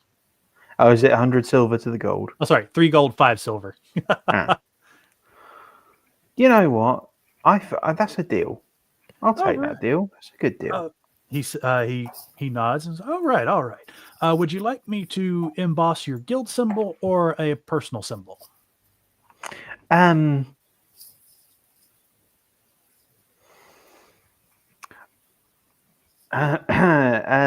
think probably my let's go with the guild symbol there. The urge to put like the symbol of the great old one rose in my mind there for a second, but almost as if it was whispered to me. But he nods like, yeah, I think I have some blue thread here somewhere. I can probably make that happen. So go ahead and cross off 3 gold, 5 silver. All right. And he takes the green cloak from you and puts it behind the counter and says, I will have it ready for you tomorrow morning. All right. Sounds good to me. All right. He looks at the other two and says, is there anything I can do for you? No, I'm good. Not for me, sir. Thank you. Oh, well, then you all have a nice day. Yeah. You too. Hey, look at cheers, that. man. One shopkeeper you didn't creep out. Yay. Much. We're learning. We're acquiring human skills. I'm so proud of you guys. The paladin didn't try to go into the back room of that store. Nope. Well, it's right next to the guy. A little hard. And you keep saying I didn't try to go in the back room. I literally only looked. I knew the guy was right there. I wasn't going to go in. Well, he was watching you from the counter. He was getting you were strangers, and he's like, why are they heading to my back room? Why is this glowing individual coming into my building and heading to my back room? Which is exactly how you know I'm not stealing. Because you can see me from a mile away. Oh, trust me, Glenn's never going to forget you. Yeah.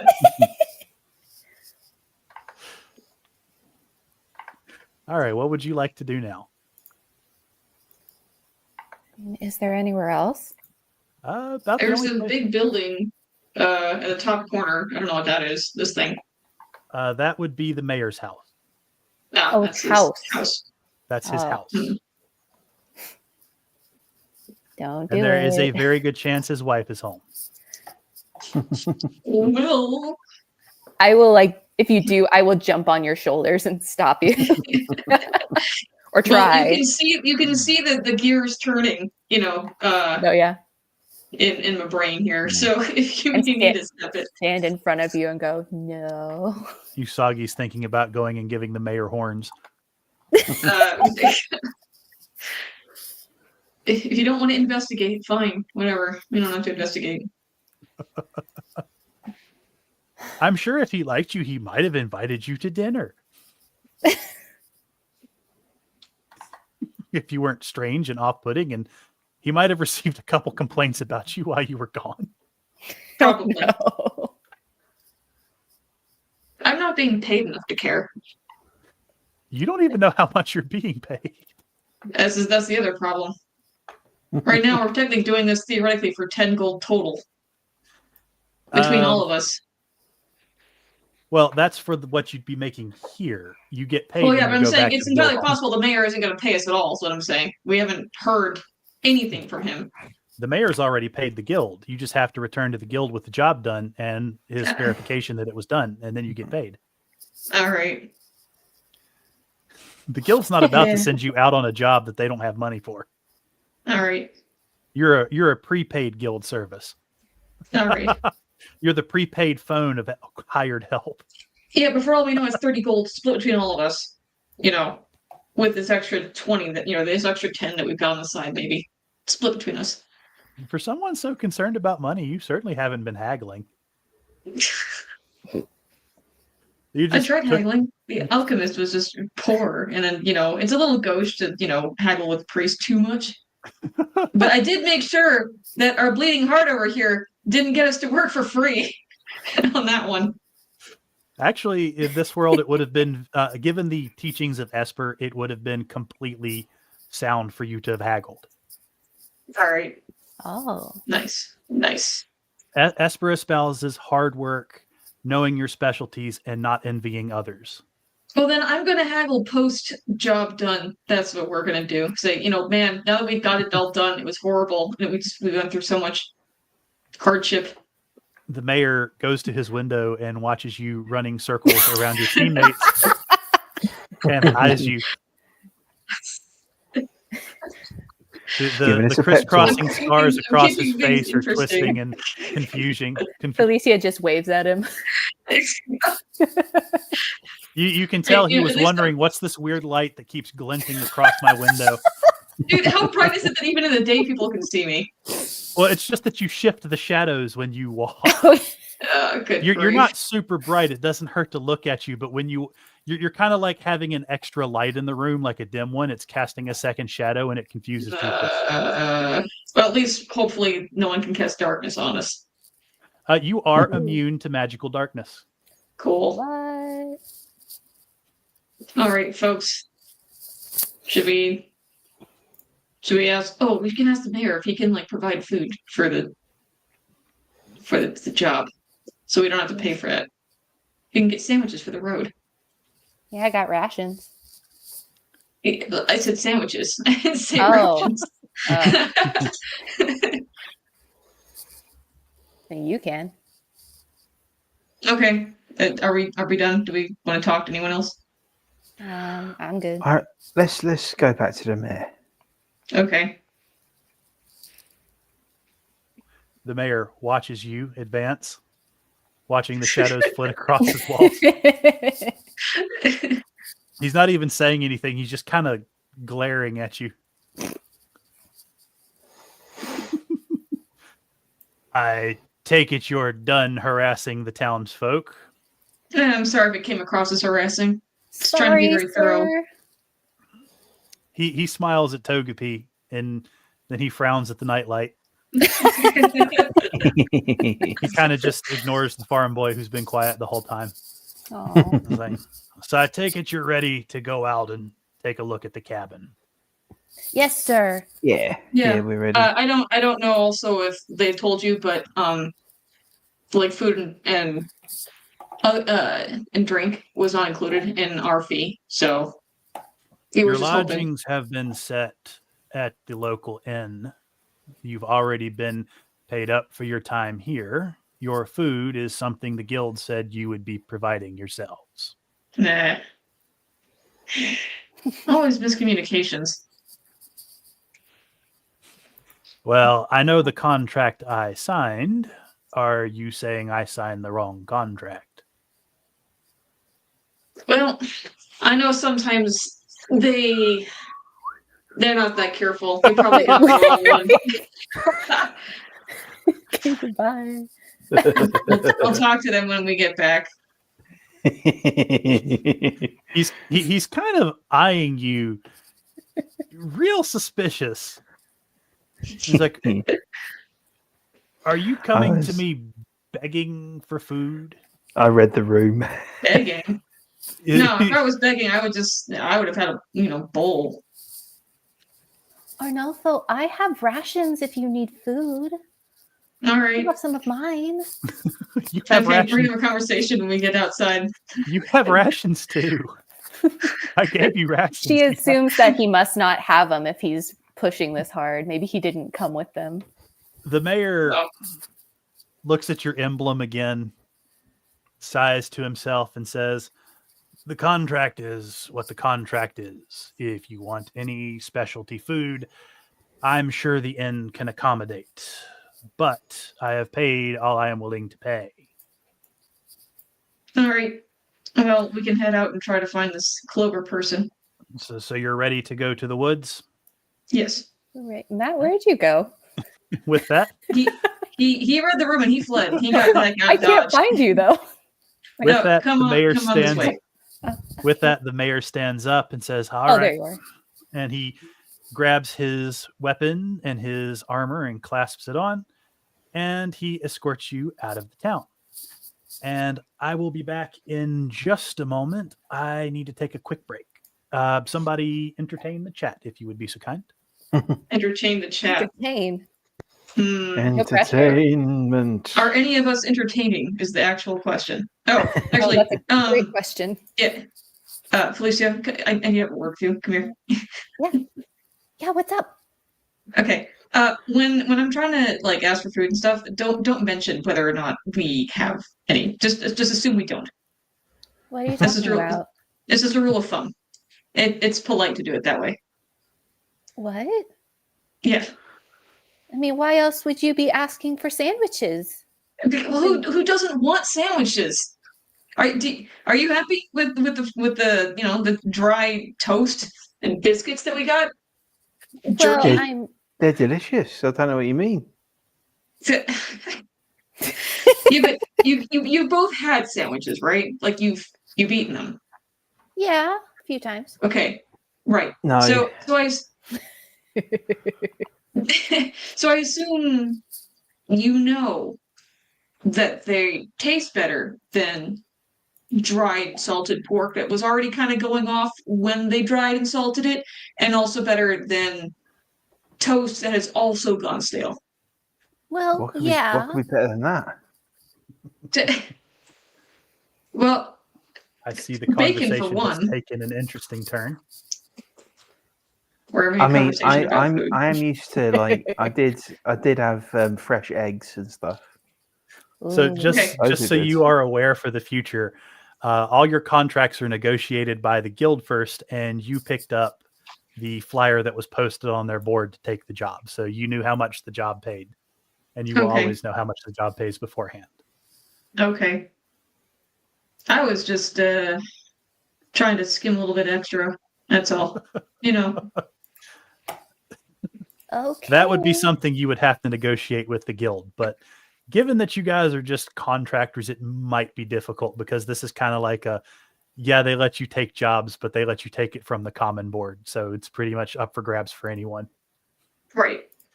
All right. No. So, and just so you know, ninjas, this is kind of a thing. What I just said there about me trying to skim extra, that's out of game knowledge. My character did not say that to the whole world. Oh, yeah. No, I realize that now. Sorry. Okay. That's all right. I retract that. That's okay. So, you all leave the town with the mayor. Uh-oh. As you leave town, let me remove the characters that are on here. I will put you all back on here again. I just need to make sure you have your current stuff. And farm boy. And we're going to bring out the mayor because he's with you. He's going to walk a little distance away. We got Dr. Honeygold. Yeah, she's going to be here. She's ironically the second most popular character in your group because she hasn't gone into anybody's back rooms. She's been very quiet and respectful. And just to make sure she wasn't lynched with the glowing paladin, she hid her emblem whenever he did stuff that made people upset. Oh, she wasn't just chilling out here in nature, having a nice time. Like we No. just ran into her out here. She's like, "Oh, guys, you done?" You're like, "Yep, we're here now."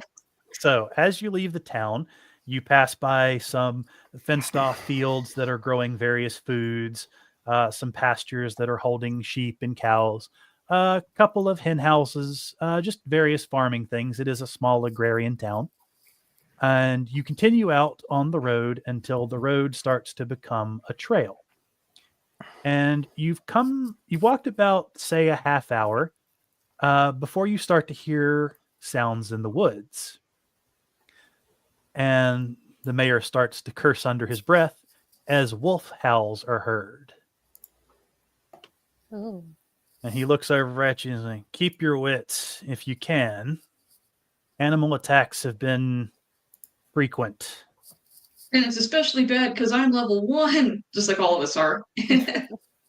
I'm going to pause you all because we need to bring in some stuff. Just as you start to look around, you hear footpads coming from the north.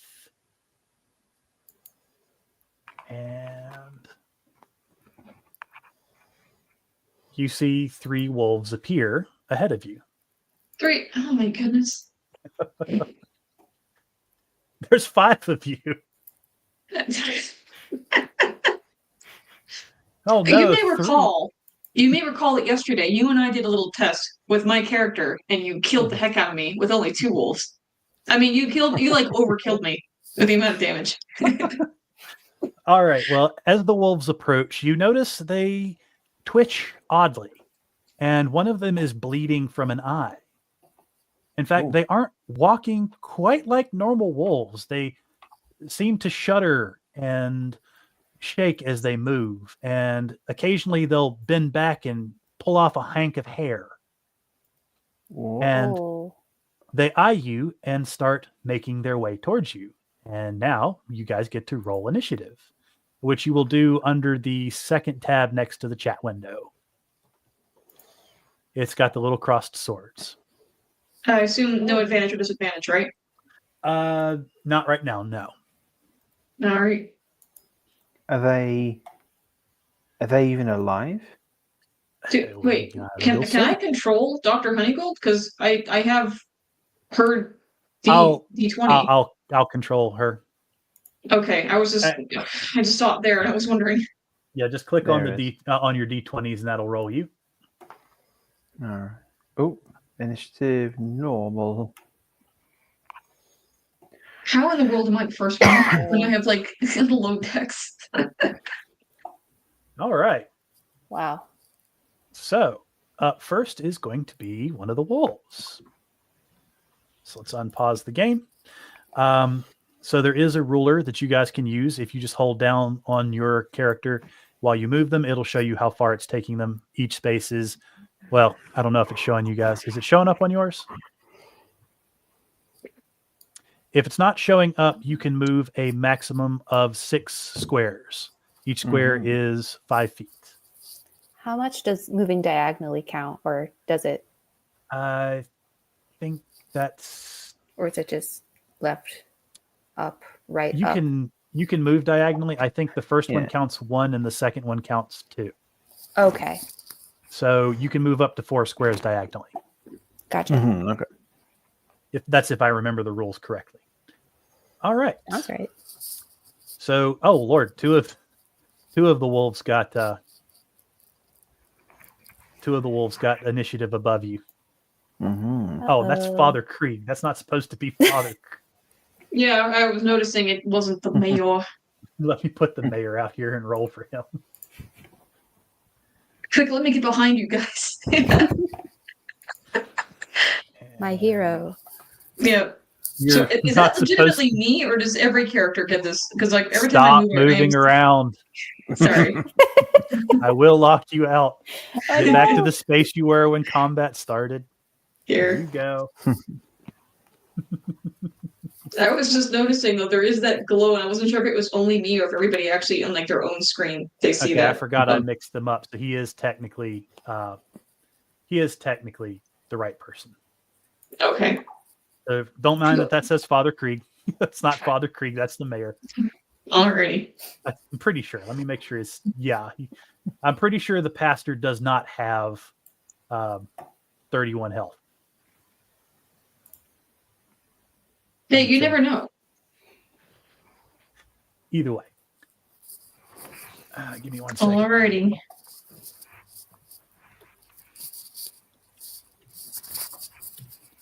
All right. So let me move these guys first. So since the glowing paladin is attracting a lot of attention, 4, 5, 6, 7, 8. The first one approaches the glowing initiate. Cool. Oh no, I'm standing next to the paladin. Yeah. You picked a heck of a spot. The second one does much the same. And I believe neither one of them got close enough to attack. And so that would put it at our glowing paladin's turn. Well, I guess it's hammer time. So, hang on. I click on this and then I click on the... How did I do You this got to again? bring up your character sheet because you didn't put anything in your hot bar. No, I've got my 3 things in the hot bar. Oh, Warhammer, sorry. I'm Divine looking at the Stencil, wrong and- screen. Yep. That's okay. I'm just trying to remember how to... Because I think when I dragged it, I lost it is what happened. So I need to put that back. Put the Warhammer back there. Blam. Okay, so... Right, when I click on it, if I do like the number 1, nothing happens. And if I try to drag the Warhammer to it, Warhammer disappears. Well, first of all, you have to be close enough to attack him, and you don't have to. You would just have to left click on the hammer.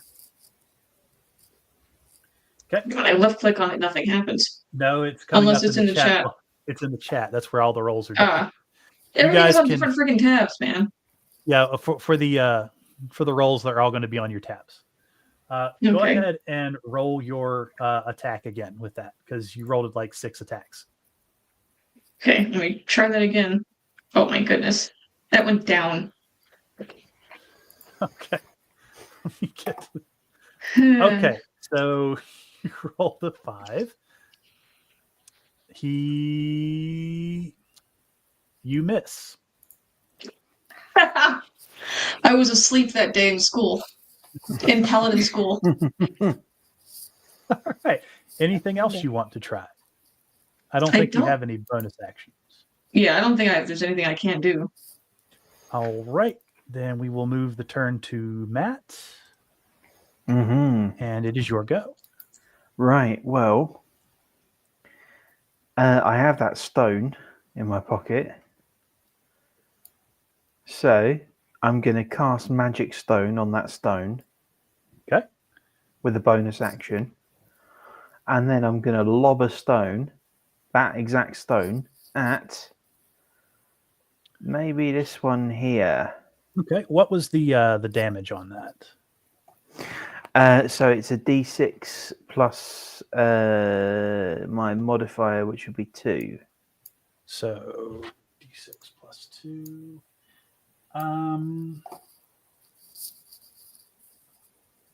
And I imagine you're tossing it. It's not the magic that's throwing it, correct? Well, so I am throwing it, but the magic kind of gives it its power. Okay. What's its roll to hit, or does it just not miss? I think it does roll to hit, and it is. I'm still in Eleanor voice. It does roll to hit. It is. Hang on, let me see here. It will be my. It should just be my like a spell. So Okay. it should just be. My. What's your Throw. charisma modifier? Because that's your spellcasting attribute. Yeah, it will be. So it will be a plus. The modifier is +2, so it would be a +4. +4. Let's see. I'll go ahead and roll that for you. So you got a Alright. 19, so you hit it. Hey. Roll, and let's see, that's a D6 Mm-hmm. plus 2 for damage. Yep. You do 5 damage. Lovely. So he is looking a little rougher. Hmm. All right. The rock flies towards the wolf, and it pegs him on the lower side of on the lower part of his neck, right next to his left shoulder. Hmm. And he buckles a little bit. And Mhm. though you see it breaks the skin, the blood only slightly oozes out. And it Oh. turns towards you and lets out a weird, airy growl. Like it can barely muster up the energy to do it. Don't like that. Don't like that very much. These are stone. Are these like stones here? Yes, you hit it with the rock. Yeah, there's Yeah. rocks all around you. Oh, You're brilliant. in the forest. You'll have to do a perception roll to find a rock, but you can find another rock. All right. Okay. Go get another well- Rockstar. I'm gonna move. I'm gonna move down here, so I can do 4 diagonals, right? Yes. Okay. Right. I'm gonna move into the stones here. Okay. Because And these roll look me like good perception. stones. I'll do some of that.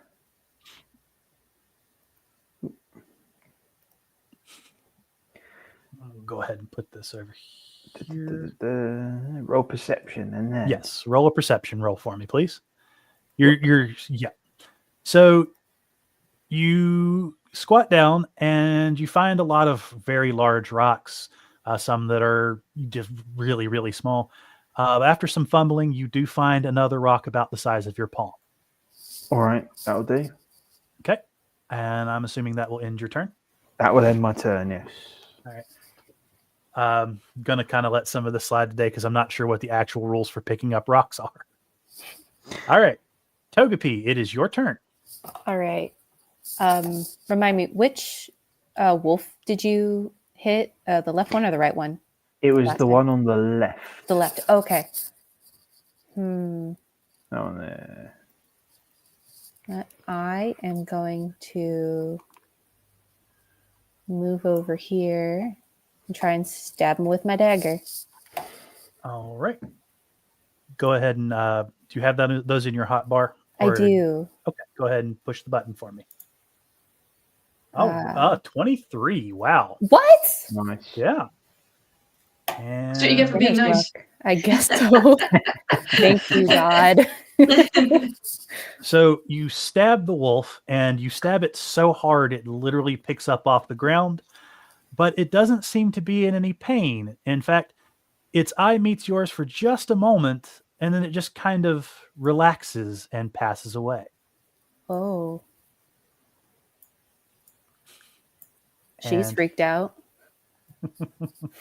And let me see here. I need to mark this one as dead. So he is now dead. All right. Anything else that you want to do? I think you might have used all your actions. I think I'm good. Yeah. All right. So it moves on to the mayor's turn. He pulls out his. What does he have? I don't remember what I gave him. He pulls out his longsword and he screams as he charges the first wolf. And he is going to take a swing at it.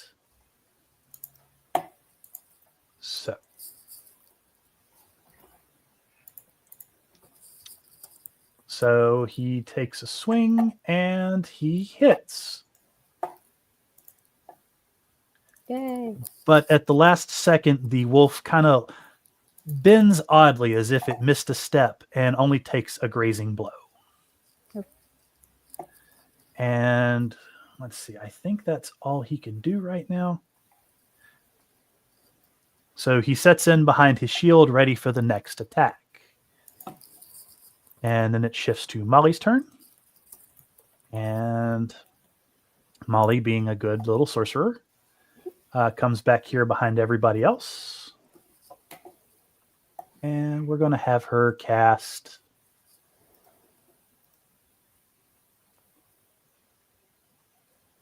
We'll have her cast Firebolt on that wolf right there, which hits the wolf. And that kills this wolf too. So he's dead.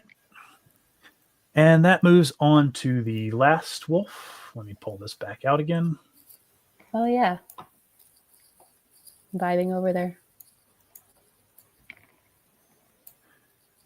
And watching you guys literally tear apart his friends, he seems entirely undaunted. Yep. 2, 3, 4, 5, 6, 7, 8. He runs straight forward and then right next to the mayor. He's a little too tired when he gets there to attack, but as you were focusing on him, you hear more heavy breathing coming out of the woods. And a few more wolves appear where the old one stood. These three looking just as haggard as the last three. And let me add these two. Got to roll for them.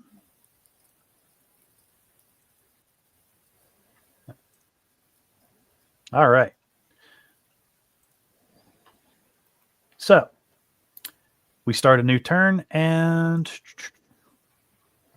the first wolf runs back up towards Emerald Tors like the others. And he ends his turn because that was a really long run for him. And the next one does about the same, but he's going for the glowing paladin. And that brings it back to the glowing paladin's turn. Okay, well, I will attempt to do a little better hammering this other wolf. What the? Okay, that was a little better. All right, which you're going for the... Yep. All right, so that does hit, and you do 5 damage. So you hit the wolf, and it just kind of gives, and it falls. It kind of limps a bit, lurches to the side, and then just turns back to you like he was a disinterested cat. And you could hear something snap under your blow, but if the wolf really felt it, it's hard to tell. Okay. And that would be the end of the, is that the end of your turn, or did you want to do something else? I don't know if there's anything else I can do. Because if I move, I'm going to get an attack of opportunity. Well, yeah, they're probably not going to run away from you. Right. So yeah, I don't think I have any other actions I can take. You might have some. I think lay on hands is a bonus action, but I'm not sure. I might, but does you don't need to be healed, so you're good. Yeah. Neither does anyone else that I know about, and I don't want to heal one of these wolves. So then that would move on to Matt's turn. All right. Well, with that, there we are. With that rock in hand, it's going to come to there, and we have. Where are the? Oh, we've got a few wolves now. Yep. We got this one here. There's one way further back. It hasn't got to move up yet. Oh, goodness. All right. Well, nearest one there. I'll cast magic stone on that stone, and I'll lamp that stone at the wolf. All right. Just as before, we're going. Let me redo that. That was D20 plus 4. So that's an 8. Ooh. The rock gets close and barely nips one of its ears, and it just flies past him. The wolf kind of spares you a slight turn of the head and then immediately turns back to the mayor. Well, I need another stone now. Roll perception. There should be. Let's see if I can pick up more than one. Dual wield. Oh. So you look down and you notice 3 palm-sized stones that you didn't notice before. Brilliant. You can pick up one of them this turn. All right, I'll pick one of them up. Okay. And that would be the end of your turn. All right. Next up is Togepi. All right. I guess I'll hit this guy next to me. Okay. And I'll hit him with my dagger again. Okay. Oh. There we go. Ta-da. Wow. Yeah. What? You did a 25 attack. Jeez. Nice. That's because your dexterity is really good. Oh my gosh. So we apply that, and I think he is looking really bad. Like Wow. you hit him, and blood just gushes out of him, and it splashes on the ground. And you give him a good stab, but the knife just kind of goes through and just comes out the bottom. And you can tell you grievously wounded him, but he's just kind of out of it. Oh, All right, and I think that's all you can do this turn. I think so, yeah. All right, and that switches over to the mayor. And let me pull his thing up again.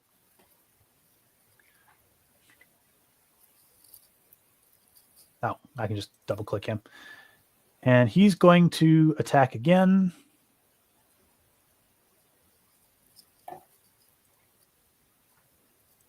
And he does 8 damage. Wow.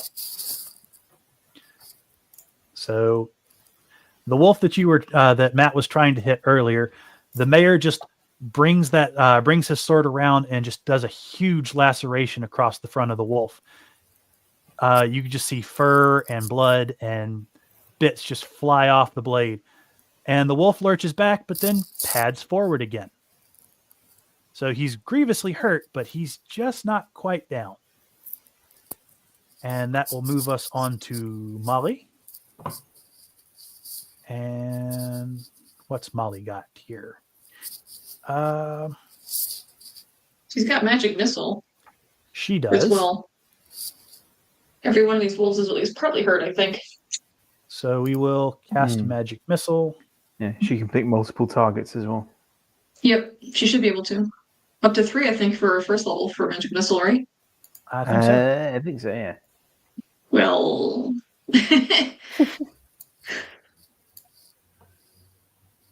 Cast spell.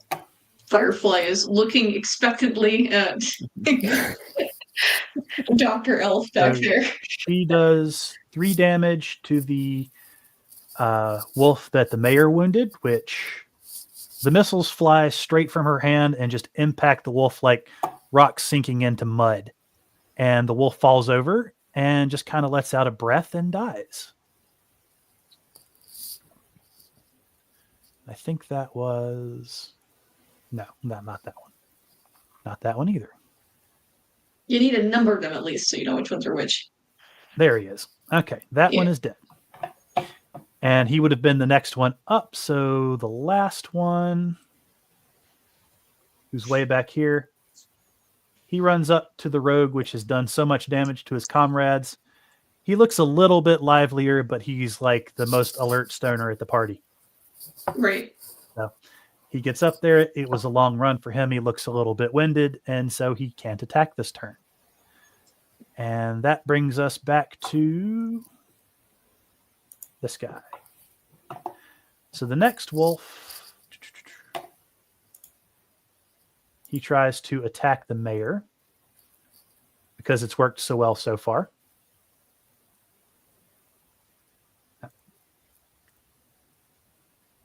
Let's see if that'll actually do it.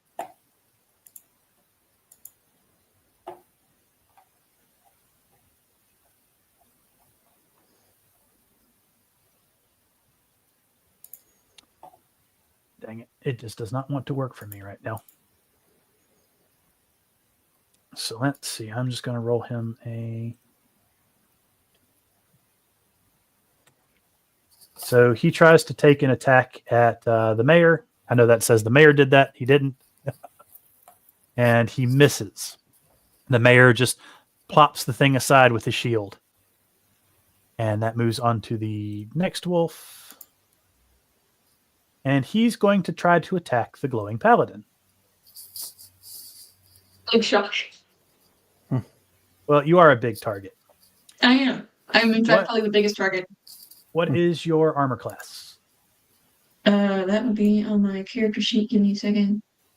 Where the heck is that located? Under 16. Okay, so he comes really close and he gets his teeth around your armor, but you just kind of throw him off. It's a Huzzah. good thing you did. That was a really bad bite. Yes. And now it is your turn. So that was the wolf. Is it to the top left of me? Yes. Okay. Well, I really only got one option, but I'll do it. All right. You hit, And I do like no damage. and that was still enough to kill him. Yay. Take that. I think that was... Nope. By the way, Molly said that apparently she's thinking that maybe these wolves are like made out of the children that disappeared. That's an Good interesting grief. idea. If that's the truth, I can't even. No, Matt, it is your turn. All right. Well, I got a magic stone ready. Well, I don't know. Oh, I need to cast magic stone on it. Okay. And I'll do that. So that would be... And you're going to fling it? Yeah, I mean, I might need a better angle than where I am. So we got that on there. I'll come to there. And then You're going to fling it at lamp. that. And it hits. It was a D6 plus 2. Yes, it was. Awesome. Let's see here. D6 plus 2. So that Ooh. deals 7. So you hit him in the stomach and the stone goes straight through him. And you push out a bunch of unmentionable stuff. It just kind of sags to the ground. Ugh. And the wolf turns its head slowly, and now he is focused completely on you. Oh. And that moves on to Togepi. All right. I think I might just keep doing what I'm doing. There is a wolf right next to me. There is. I will stab him All right. with my dagger. So you lurch out like you have so many times, but you miss a step, Oh, and the knife just kind of glances off the wolf's head. Like, it doesn't really do much damage. In fact, it does no damage. And the wolf just eyes you as the knife goes past its head. dang it. Right. And I guess that would be your turn. And that gets us back to the mayor. And let's see here. I'm going to attack with his weapon. And he attacks the wolf in front of him. And he slams down his sword on top of the wolf and takes off a whole leg. But for some strange reason, the wolf just doesn't go down. And that moves on to Molly. Now, she actually mentioned to me on Discord, she was wondering if she can like use Mage Hand to shave one of the wolves to see if there's anything inside the what they are. She doesn't have a dagger, but when the combat is over, she certainly can try. Okay. So let's see. We'll have her do a cantrip. We'll have her do Fireball. That's the Or standard. Firebolt. And she casts it on that one that was just so savagely beaten by the other 2 party members. And that would end that one. So that leaves us with 1 wolf remaining. And at least it wasn't a fireball, because that going off right next to all of us would have sucked. The wolf is eyeing the elf that just tried to knife it, and it seems as upset as it could actually be. So he is going to try to bite her. I know your armor class is higher than that attack, so it tries to bite you, but it just kind of falls short. The attack feels like it gives up halfway through, and the wolf's jaws close in on nothing. And that being his turn gone, that moves it back to our resident paladin. Okay, well, once again, it's time to meet the Wrathhammer. It's all I got. My one-trick pony. Oh, wow. Ooh, 24. That's a pretty Yes. good roll. Hopefully the wolf will explode, and then that'll solve the shaving problem for later. So you hit the wolf and you definitely hear ribs crack. And he picks up off the ground, but he just lands back on his feet, and now he's focused on you. All right. All right. Matt, that's your turn. Right, well, this one's looking at me. No, wait, no, it's not. No, he's Alright, dead. So There's only 1 wolf left. Only 1 left. It's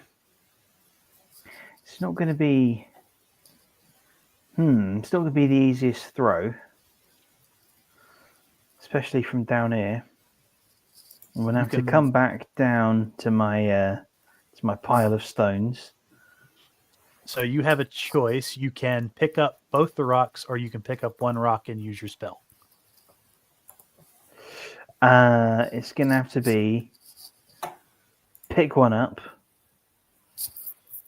cast magic stone on it, and then can I throw it, or do I have to wait? You can. All right, then I will lob the stone. Okay, let's see if it hits. +4. It does. Oh, yeah. All right. And that is a d6 +2. Mm-hmm. That does 7 Hey. damage. The wolf is dead. Nice. The stone goes straight through its head, and the wolf just collapses to the ground.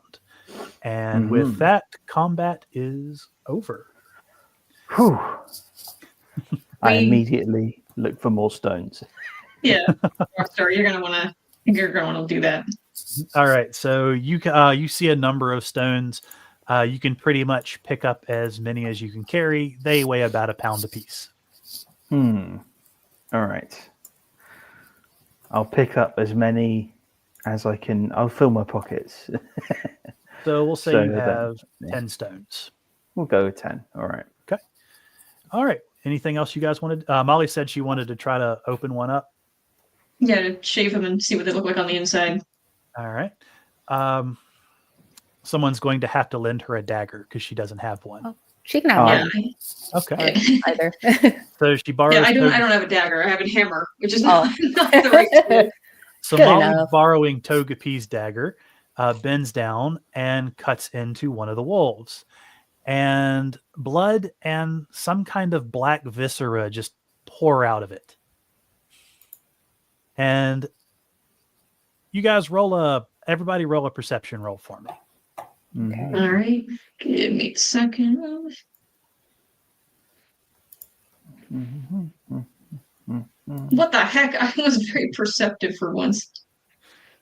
So you all notice that this smells like rot, but the wolves were clearly alive at one point. Like they were still alive when they were fighting you.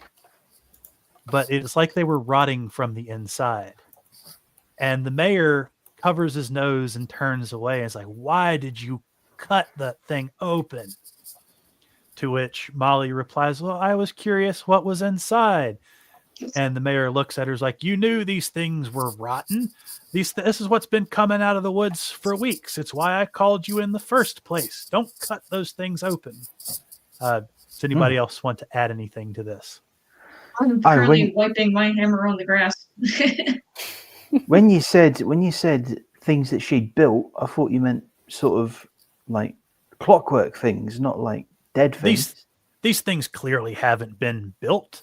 This is just what happens when a witch comes into the woods. Children go missing, animals go crazy, and things like rotting from the inside just happens. Haven't you read a children's story?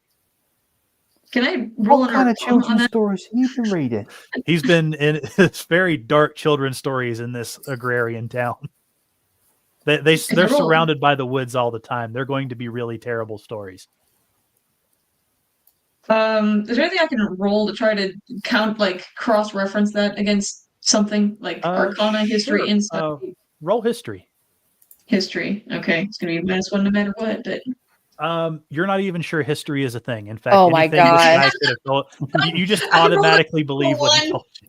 Are you kidding? he rolled a 1 with a -1, so I got 0. I didn't even know it was possible to roll a 0. I didn't, guys. The 1 is a critical failure. I know, but like You the just only reason nod it's a and 0 is 'cause- agree. You just nod and Alright. agree, and now you're having serious questions about the intelligence of your teammates. Yeah, like everyone knows this guy is well known. Yep, absolutely, Does 100%. anybody else want to try a history check? Oh, I also wanted to mention Molly's been posting on the server. Her character would say or would tell the mayor that she was looking for other stuff in there. She was looking Okay. for something. So Molly looks at the mayor, is like, I was looking for anything else that might be causing this. Yeah, not Magic- rotten stuff. Magic Yeah. doesn't just happen. Something has to cause it. And which the mayor just kind of grunts and turns the other way. Are we going to go face Clover or not? So we're gonna go face Clover. Molly wants to roll. Molly. Oh. Yeah. Sorry, go ahead. Sorry. What's Well, Molly we wants were to do? telling us we were saying the same thing. So She wants to roll for history. Ah, okay. I will roll Molly's history.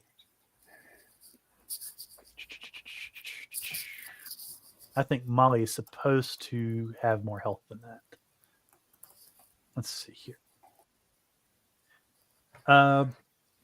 So Molly knows that most rural areas do have very dark children's stories, and witches are very popular topics in them, doing all sorts of terrible things to animals and people, and those that are just generally not aware or trusting of them. does any other magic user want to, roll for history? Don't worry about why I walked over there, by the way. Are you going to allow us all to roll? If for you history? want, I mean, you're rolling about children's stories. You all would have heard terrible. Well, the elves probably wouldn't remember many of their children's stories because they don't remember their childhoods Hmm. Oh. unless they crossed when they were unless they crossed when they were children. I'll have a Um, go, yeah. I am a Okay. child. I'm closest probably to the age of a child. So you growing up in an agrarian area, you know some of the horrible stories you heard about witches, about them making cadaverous animals and causing people to rot from the inside, that they make all sorts of horrible deals with devils and fae. So you fully believe the stories. Hmm. I mean, am I allowed to try? Or, Go for it. even though. Yeah, would've- you can. You know that you would know that children's stories are generally pretty dark and that witches feature in them in this area. All right, gotcha. Hey, don't be upset about the 4. Probably when I tried my history check, my actual brain, like smoke came shooting out of one ear. Oh, you're looking at the mayor as if he were the greatest scholar ever. Like you can't even Oh. question his massive understanding of history just from him Infinite. lecturing you about some children's stories. Oh yeah, this man's freaking genius. We need to listen to everything he says. So, We need to put our lives in his hands, guys. did you want to check anything else out, or did you want to advance to the witch's cabin? Like anything else in the region, I would like to know like where the wolves came. Well, I mean, I They guess we're came heading there, but They came out of the woods. You don't know exactly where they came from because they kind of snuck up on you. right. You're also free to take a short rest if you want. Well, I probably don't need to, but the magic users might need to, assuming that'll. All right. I Everybody- Do you want if it? we did short rest, I would just. Oh, I don't know. I didn't lose any health or anything, so I should be okay. Yeah, we're all good on health. I think. I don't think any of us actually got hit technically. All right. I'm going to restore her health real quick because I think she didn't take a hit. All right. Mm. Well, the mayor's like, so I guess we're heading off to see Clover, right? Mm. Yep. No more questions about children's stories? No, Nope. sir. Only that we need to be careful about them. All right. Well, with that, you all start following him. And after another half hour, you come to the edge of the forest. You walk along the perimeter until you find a gravel trail. And you follow that trail for about another 15 minutes. And we're going to switch scenes here. And I have to pop you guys down. So give me a second. I got to get you to the start here. 1, 2, 3, 4, and where is the mayor? All right. So you guys find yourself. You see the witch's hut appear in the clearing ahead. There appears to be some small fields that might have at one time contained some small produce for the people who lived there. There are still some old scarecrows, some half hanging from the sticks that were holding them up, some old equipment, and some battered old fences. The mayor looks at you and holds a finger up to his lips in the universal sign for quiet. Who just rolled and for what? I rolled perception. I'm just trying to look around. Well, give me a moment. Yep. I rolled preemptively, is what it was. The mayor whispers to you, this is her cabin. Be very quiet. And he looks over at the paladin and says, glow stick, hang behind us or she's going to notice. Sure. I am totally fine with that. All right. And he looks over at our rogue and says, you seem like you can deal some damage. Head on up there first. Okay. She just slowly, stealthily.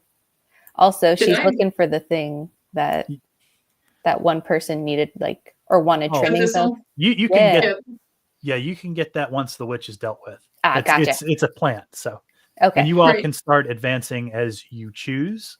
Whether or not you take advice or not is up to you. Okay. Since I did roll perception, though, did I notice anything else? You can roll perception now.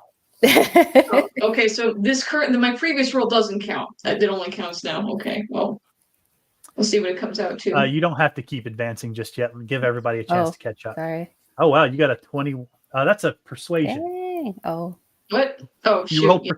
So the trees around you are very convinced about your mission.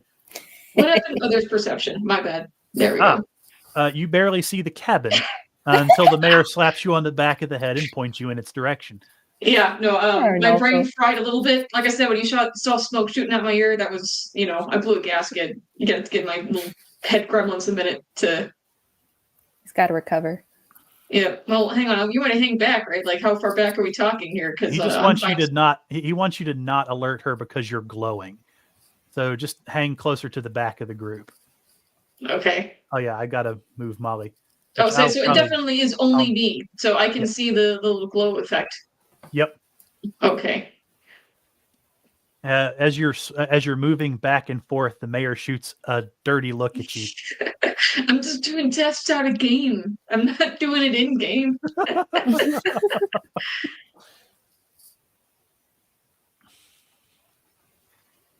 I assume you guys continue your walk towards the cabin.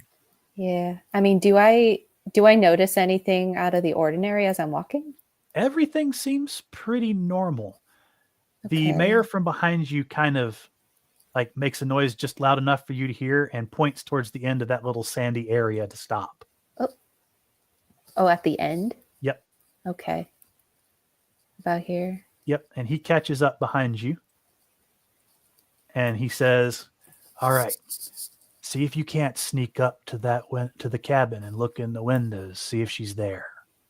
If she is, come back. If she catches you, yell and we'll come running. Okay. and I will need you to roll stealth. Okay. Let me find that. Oh, rolled a pretty good stealth check. Yay! Let's see if it was good enough. Kind of sneak by the trees. Let me do a. Give me 1 second before you move. Oh, sorry. That's okay. You stay right where you are. Okay.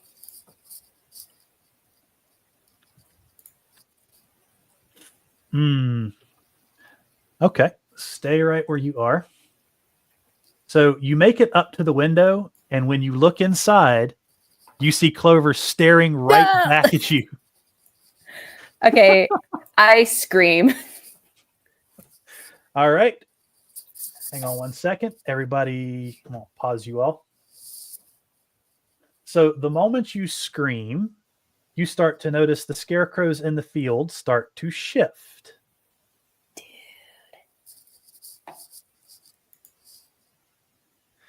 And they all start looking at you. And now we are going to start combat. I've got to drop Molly in there. I will drop her next to Farm Boy.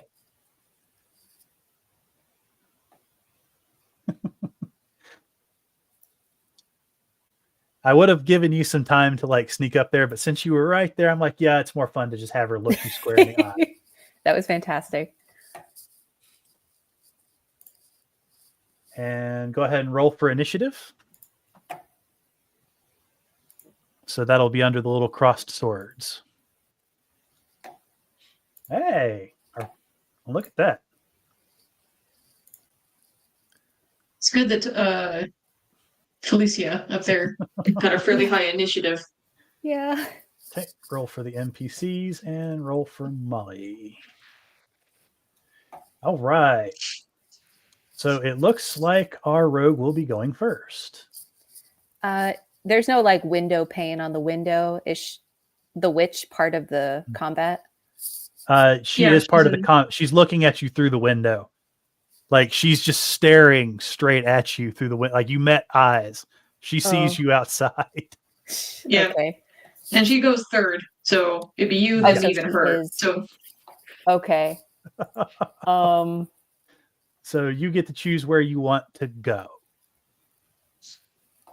Okay, so if I leave, she gets. No, she can't attack you through the window. She just sees you through the window. Oh, okay. I didn't know if. Okay. Then yeah, I guess I run.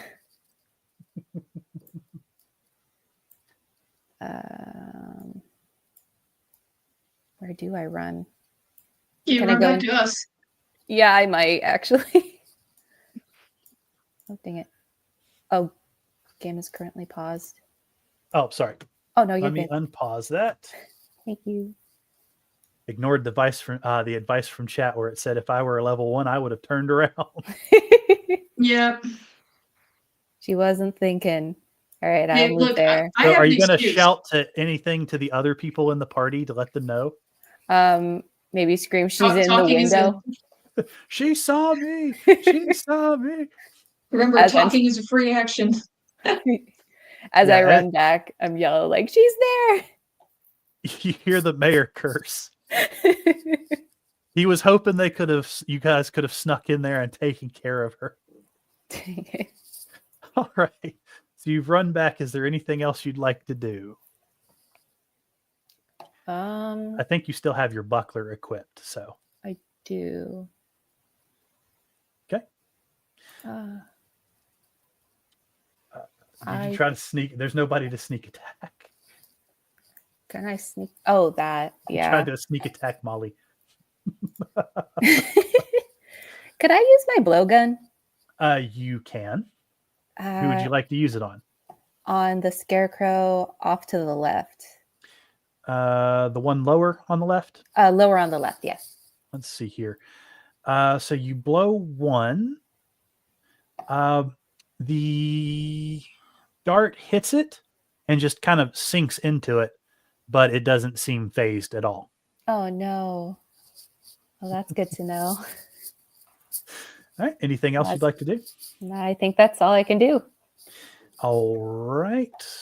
And that would bring it to our paladin's turn. Okay. I assume I have enough movement to get close to the. Oh, hang on, no, because can I just dash to get forward? Yes. Like, how do I do that? You would just move 12 spaces. So you can just do 6 and then another 6. Let's see here. So where it's 1, going 2, yellow, 3, you'll get 4, 6 5. more yellows. And if it goes red, that means you can't go that far. Well, I can get kind of this far, which puts me right in the center, as it were, at the moment, and then You we'll see can maybe move- how things. You can move at least one more space if you want it. I guess I can. Okay. Because the thing I'm thinking that we might have to do is I might have to run up there and maybe hold the door, but I don't know if the glitch can also, smash the windows and stuff. So, well, I'm just putting myself sort of in position. All right. So that's the end of your turn. Yep. All right. So you see the door of the cabin just kind of burst open, Mhm. and this very small, frail woman steps out, and she looks livid, and she screams, "Thieves! Interlopers! You won't leave here!" And she looks straight at you. And let's see, what does she do? You being glow stick? Yes, she looks straight at Glowstick. She seems Okay. particularly offended by you. Yeah, ain't that the way it He is? has that effect on people. And what does she want to do to you?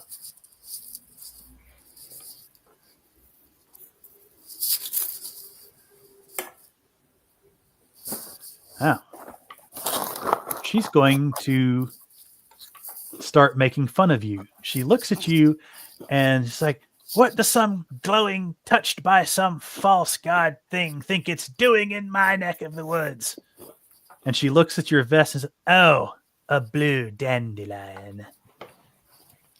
And make Hey, a... I signed up by choice. What's your excuse, lady? You're going to need to make a wisdom saving throw for me. Oh no, I'm never gonna make that one. Wisdom, where are you hiding? It doesn't. Survival's the last thing that I have on there. Wisdom is one of your attributes. Okay, so I can. You should How be do I- able to just... I think you should be able to just click on it. Okay, when I click on it, it wants me to change it. Wait, Oh, no. ability check. There we go. Or Ah. not ability check. Saving throw. You said. There we go. So we're going to go by your first one, which was a 12, which sadly... Well, no, is because that was the wisdom ability check. That's the 21 is the saving throw. wisdom. Oh, yeah, you're right. You're right. All right. Yeah, don't So- you do that. You feel a strange... You feel like a strange effect mixed with the words, but almost as soon as you feel it, you shrug it off. And Okay. the Clover looks rather surprised by this. Now, talking is a free action, right? So can I still do that even though my turn's over? You can. She was So I using would- vicious mockery, so... Oh, I got that one, yeah. But could I then shout to Dr. Honeygold and say, "Hey, set the house on fire"? You do remember you're supposed to get stuff out of that house. Ah, dang it. Well, in that case, no. Because what I was gonna do is I was gonna shove her on my next turn, hit the house on fire, lock the door, and then just see how it goes. Molly says, "But we're supposed to get stuff. That's our job, or we won't get paid." Uh, And with that being the end of her turn, we move on to the first Scarecrow.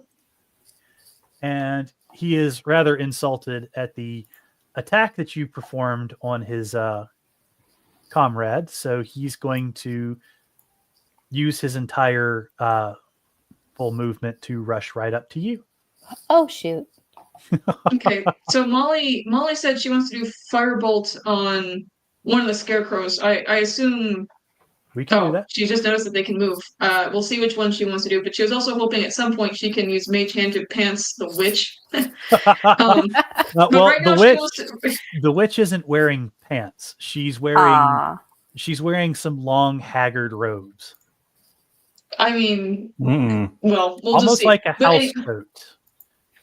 well, right now she's saying she wants to at least get the scarecrow that's attacking Felicia. We can do that.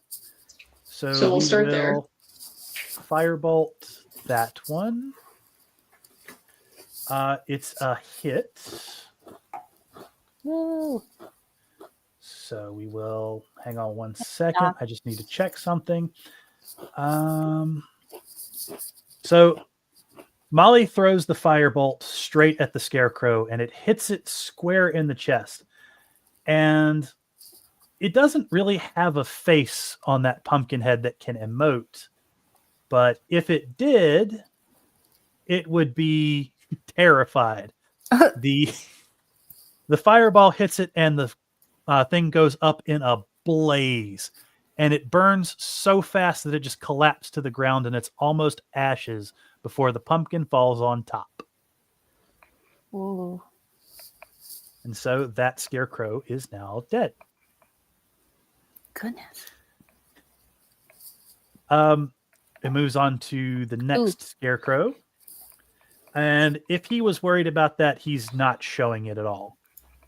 So 1, 2, 3, 1, 2, 3, 1, 2, 3, 1, 2, 3. He runs straight up to our glowy paladin. But that took his entire turn. And that moves on to the other one that was close to our rogue.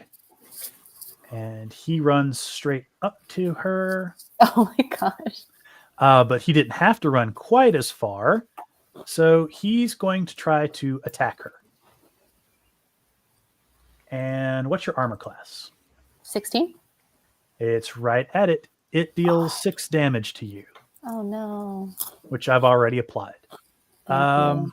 Hang on 1 second. I just need to read this because I think there was a saving throw.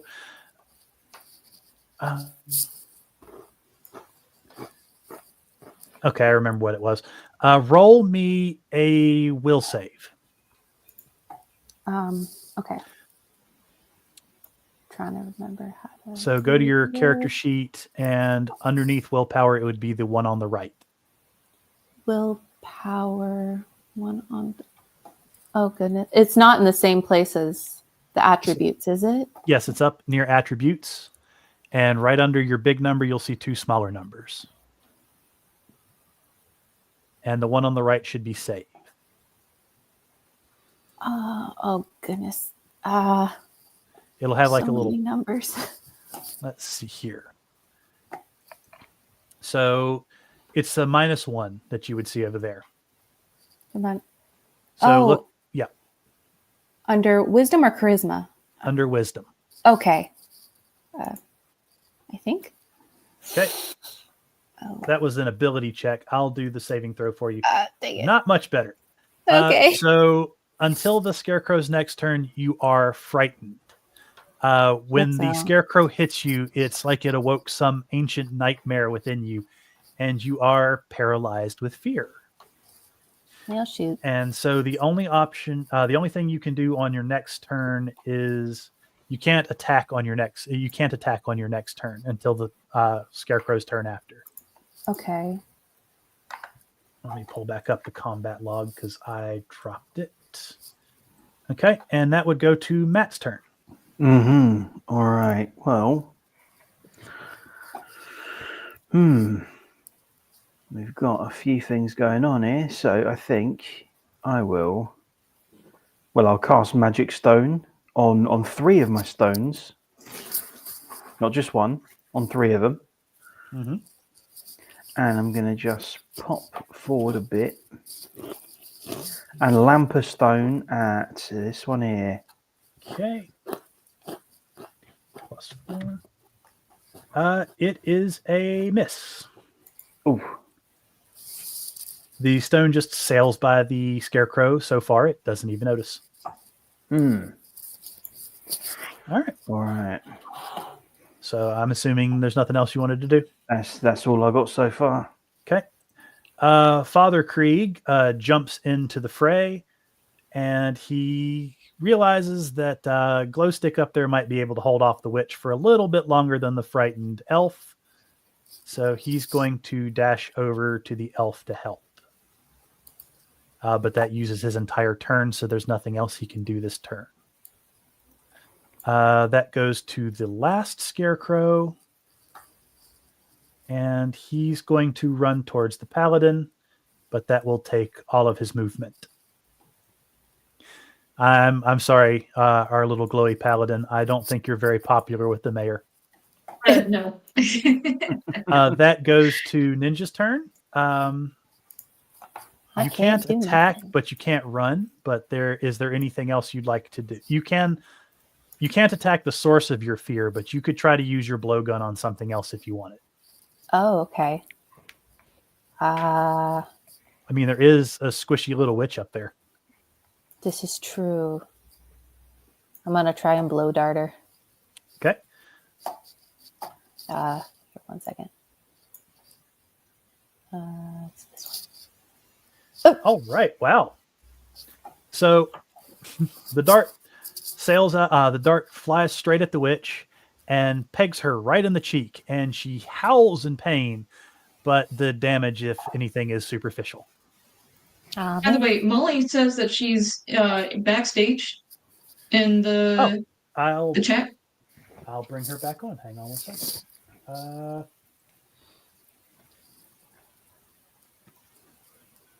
Can you hear us, Molly? Can you hear me? Yay! Yay! My tongue has been loosed. Honeygold. I can participate. Yes. Oh my gosh, welcome. There we go.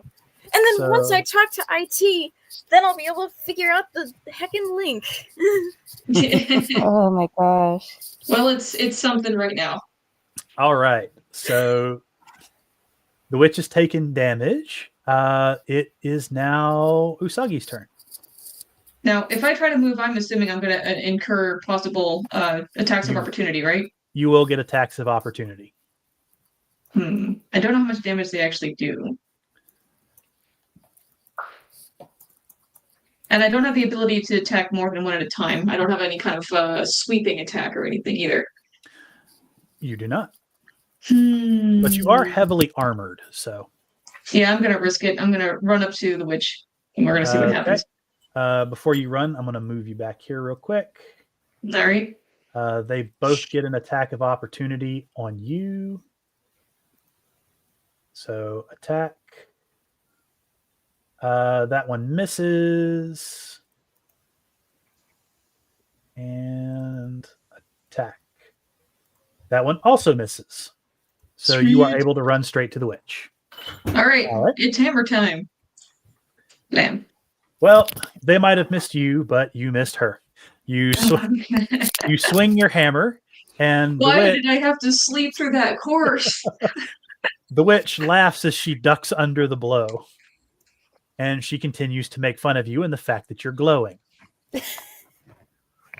And The fact that I'm glowing is nothing compared to the hangover I'm currently nursing. Are you currently drunk? That explains it. That's That what I was does. trying to look at the tavern, right? You have to drink to get rid of the hangover. That's how it works. Uh-oh, Arnulfo is a fed. Oh, man.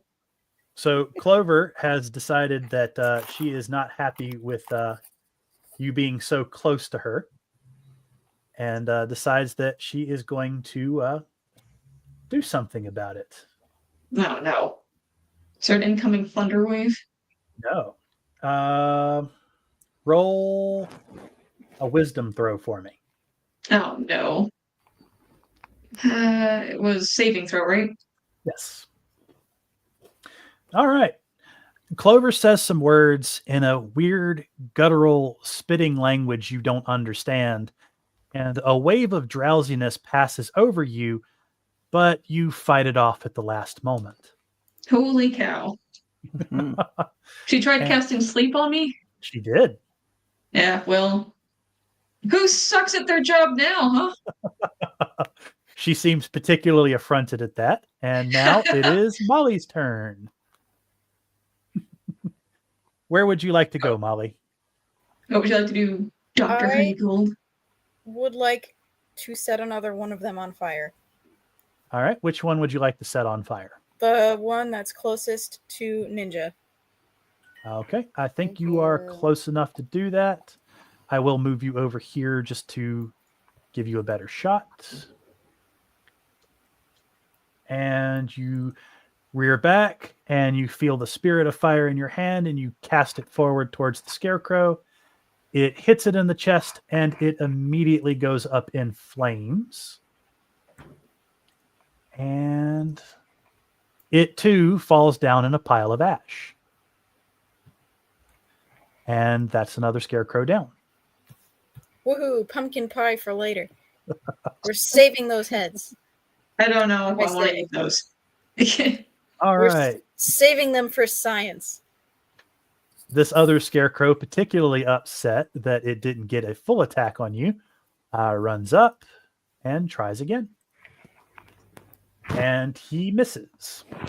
Woot. And that would be Matt's turn. Hmm. Right. Well, with the scarecrows both. Oh, there is one there though. All right. Just pop up here a little bit and lamp a stone at this chap. Okay. So that's Get him, going- Rocky. All right. That is a hit. Hey. D6 plus 2. So the rock hits the scarecrow, and you hear some sticks and things inside of it break. Hmm. But it doesn't seem to have done too much damage.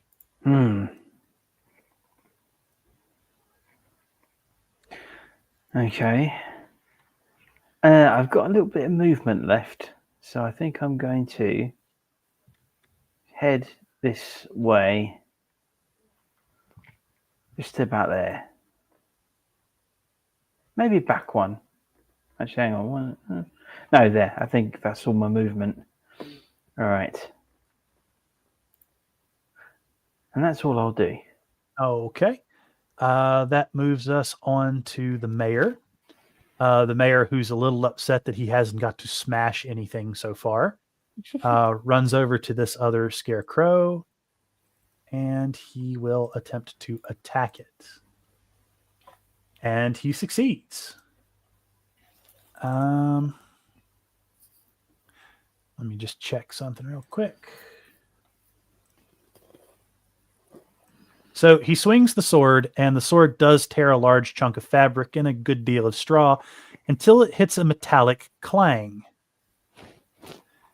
And then the mayor has to use his foot to push back against the scarecrow in order to unstick his sword. Oh. The scarecrow does seem to be damaged, but it is still up and kicking. And that would move us to the next scarecrow. This one's already gone. Why is he going next?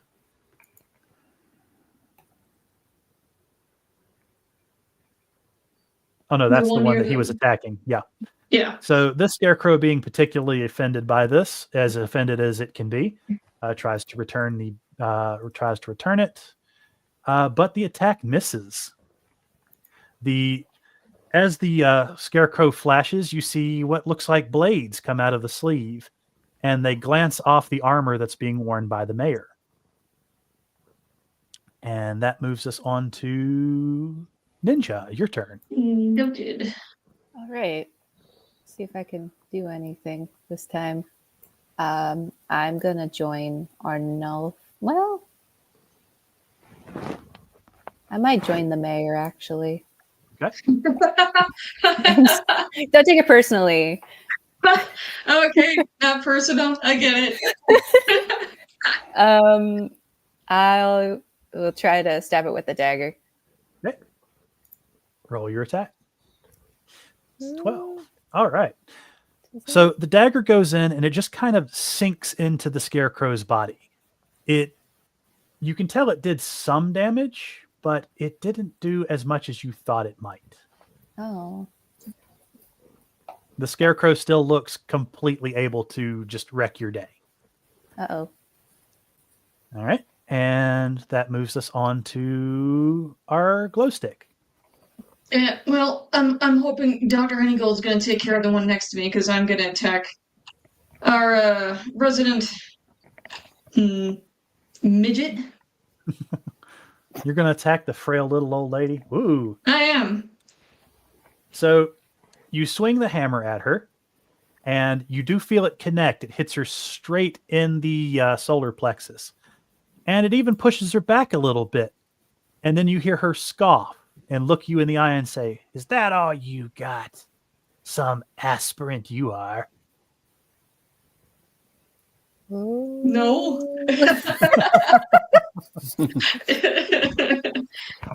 It's like she felt strangely tough, especially for a woman who looks like she's approaching 80. Yep. You do get tougher with age, that's what they say, right? Yes. You must be really old. She looks like she's just about had it with you. And so she is going to Ruin my day. try to really Okay. damage you. But lucky, completely lucky for you, she flubbed the attack. Nice. Oh my God. So This is she proof. I was meant to be a bard from the start.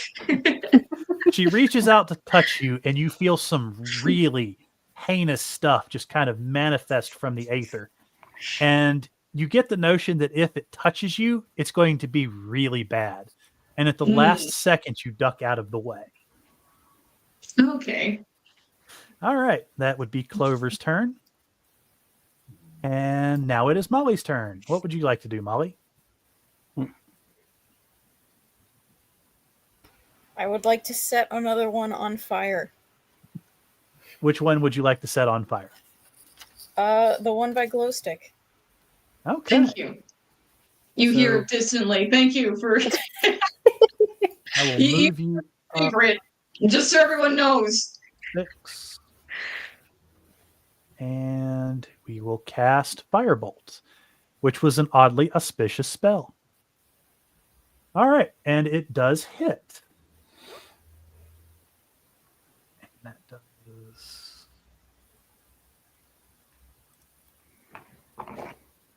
All right. Shouldn't quite have done that much. No, it did. Yeah. So, got to make a quick correction in the math here. So the firebolt hits the scarecrow, and the fire engulfs it quickly, but almost as quickly it peters out.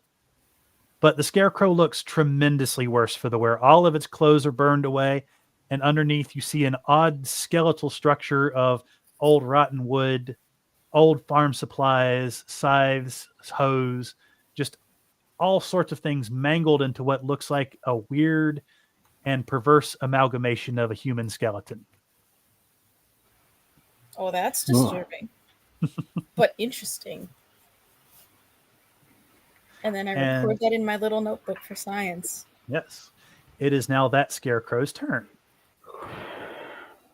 And unfazed, strangely enough, by being set on fire, it turns towards you, or it turns towards Molly, and glares at her in a strange way that doesn't make any sense because its face isn't flexible.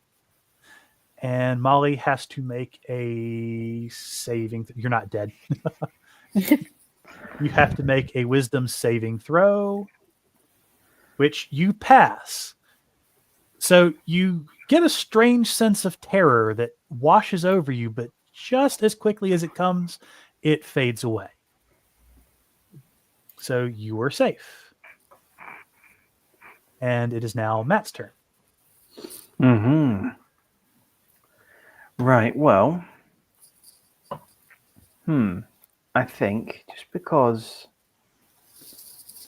okay, I'm going to just back down here just a little bit, so I'm not as much in earshot of everybody else. And I want to target this one here with an Eldritch Blast. All right, go ahead and cast. Now I do have that one in my. Yes. So I think I'll just look at the stones and I'll be like, oh, I'll do later, and then release an eldritch blast. All right, let me get down here. Eldritch Blast is not targeting Molly; it's targeting that. Uh-huh. So as you back away from the group, and as quietly as you can, and while covering your mouth, you cast Eldritch Blast. A purplish black bolt of lightning leaps from your hand and chars the side of the cabin. All right, just warming up. All right, it is now. Try to get to the left next time. It is now Father Krieg's turn, or not Father Krieg. It is the mayor's turn. For some reason, that switched back. He will attempt to attack that scarecrow again, which he does. Even though the sword does not appear to do much damage, the entire structure follows the sword to the ground, where it breaks into 100 different pieces. This scarecrow is now dead. Woo. Huzzah. Yeah. All right. That leads us to Ninja's turn.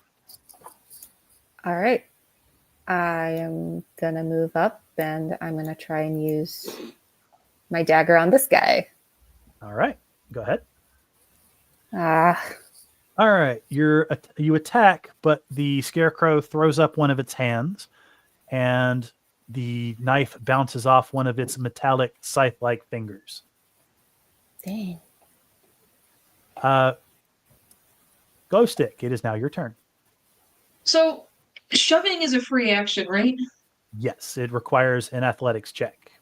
Okay, I want to shove Clover. All right. We're just going to do this as opposing athletics check. So go ahead and roll an athletics check. Okay. So 20 on an 18. Let's see if she can.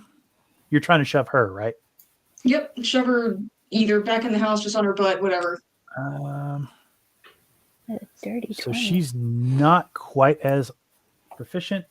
No, she falls back 5 feet and she is knocked prone. So Knocked you push as hard as you can, and it feels a bit like pushing a bundle of old leather. There's just no give in this old woman. And she hits the door and bounces off and falls to the ground with a strangely solid thud. It's not the type of sound you would think an old witch could make. Right. Well, I'm going to risk another attack of opportunity here. And then once so. You wouldn't get an attack of opportunity. You're still in its square. Okay, cool. In that case, while she's prone, I'm gonna try to work. Hey, look, I'm not above hitting a woman when she's down. Okay. Okay. Gender equality and all that. Oh yeah, no, I'm very fair that way. Okay, so you're going to try to warhammer her. Yeah. Yes, you do succeed in hitting her with the warhammer. The hammer hits her, and she lets out an audible gasp, but you don't feel anything break under the blow. It's almost like you were hitting a sack of corn. Or Guys, she might not be real. Can we try burning her next? you can later if you do defeat her. Yeah, well, I'm just shouting that out. Talking is a free action, but I'm letting everyone else know. I don't Hey, think Doc. she's real. All right. So I take it you're done with your turn? Yeah, because I can't do anything else. I don't think. All right. I don't think I get 2 attacks. Clover grasps where you hit her, and she lifts herself back up to her feet. And she looks really, really mad. Oh yeah. Like her Things are about to suck. her features are almost demonic with how angry she is.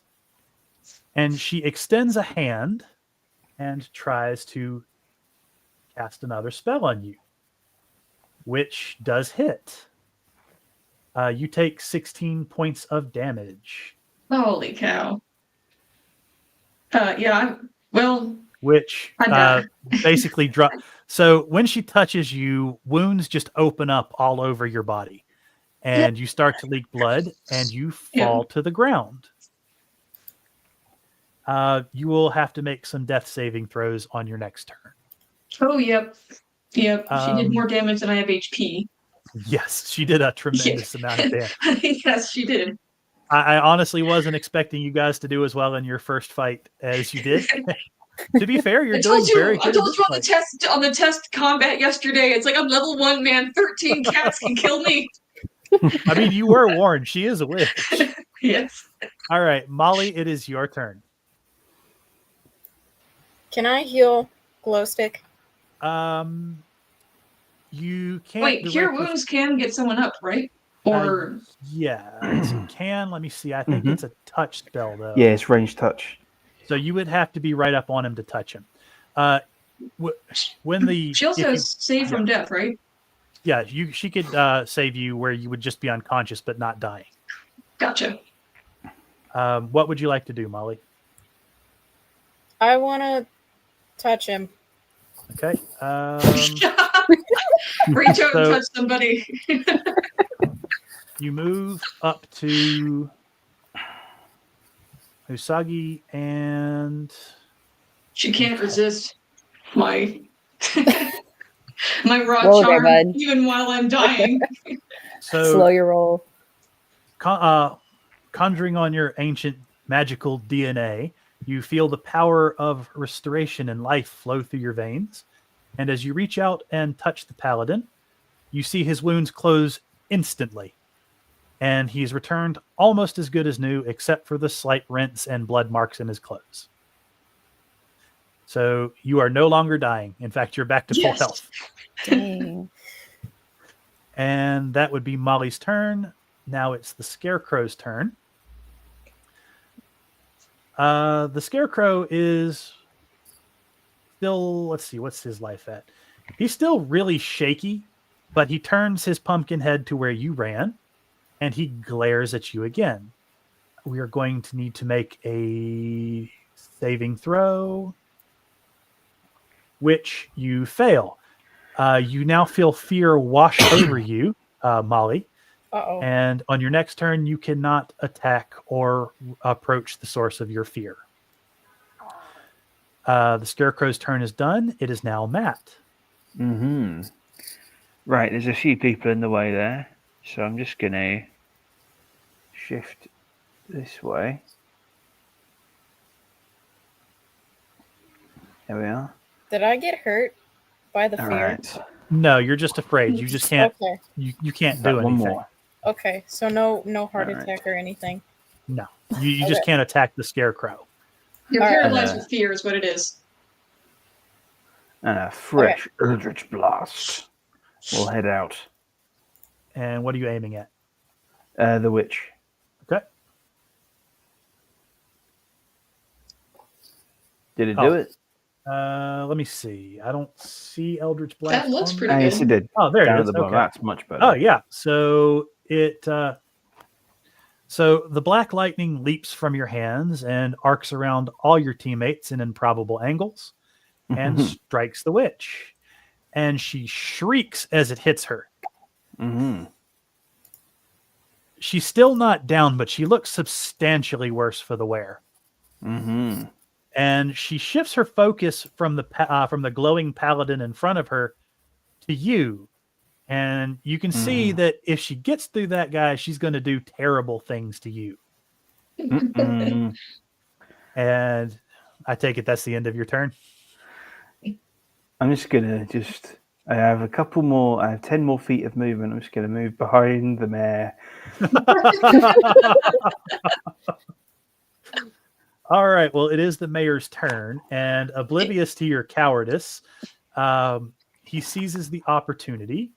It's not And- cowardice. That's don't hate the player, hate the game. Pragmatism. Yes. He gets right here at this Scarecrow, and he's going to try to finish it off. So let's see here. Attack. And he does. Yay.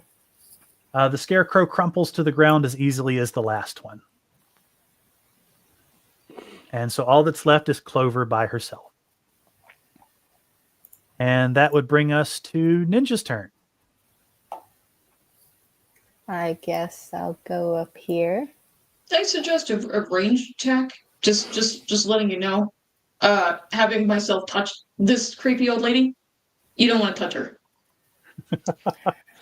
Well, she's Okay. already moved up to her. So. I know. Well, no take backsies. But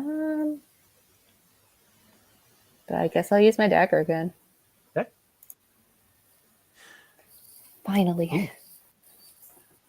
Let's see. All right. So you slash forward, and it's the most tough that you've ever felt a living thing cut. Oh. Like, it's not even like you're cutting flesh. It feels like you're cutting leather. And greenish black blood starts flowing out of the hole when you pull the knife away.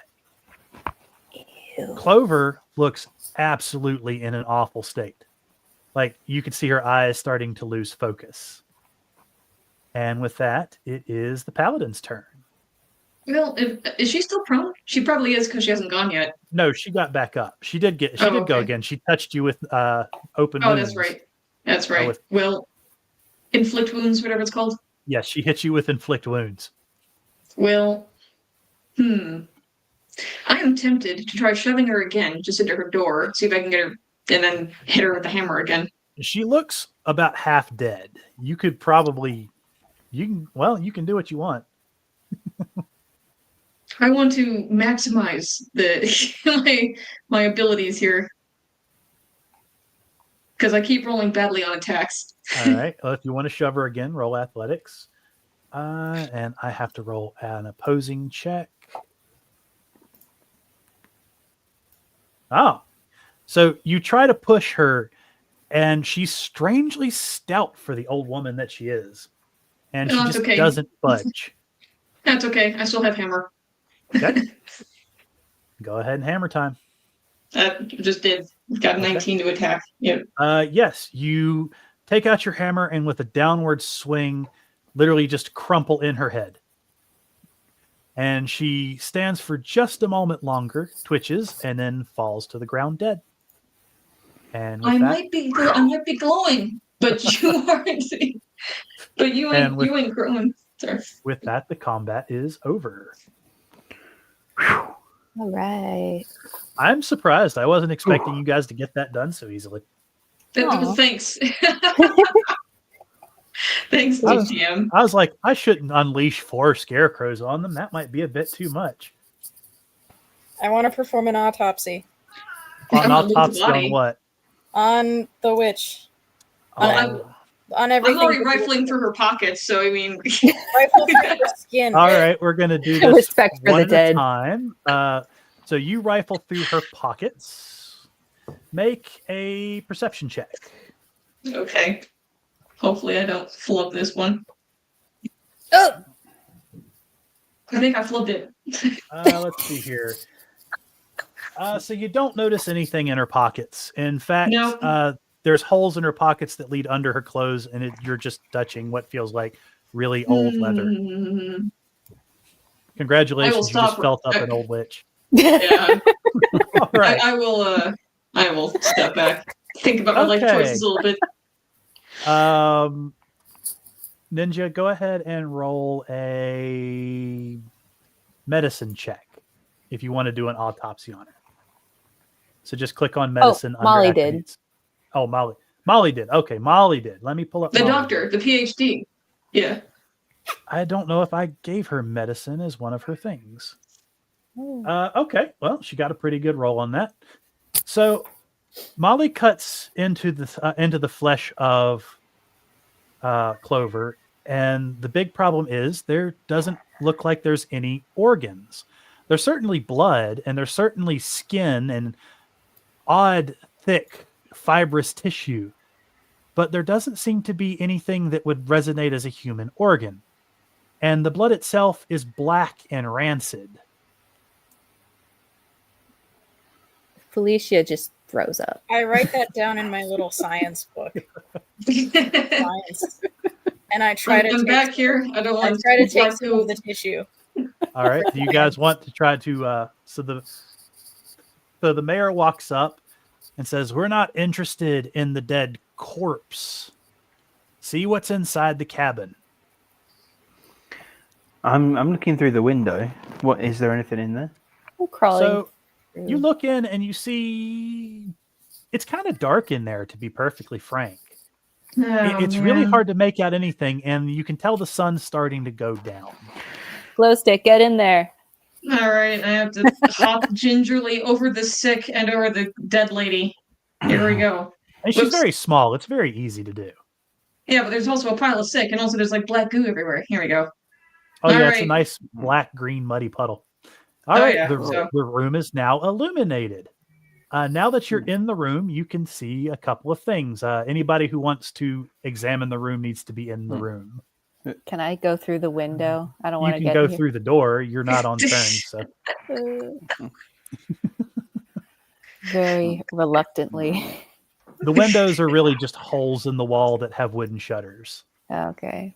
We can Um, pretend you went through the window, maybe. Yeah. All right, Mhm. and when you're in there, let me see here. Did Molly want to go in there too? I would like to go inside, yes. Okay, we will take you inside. And everyone who wants to search, roll a perception check. Can you roll for me? Yes, I did. You got a Thank you. 21. Yay! Ooh. All right. So, Oh, nice, Felicia. where is our farm boys roll? It is around here somewhere. Wherever my Because the attributes gerbil are, that runs my brain Summer. let us down. I'm at investigate. Okay.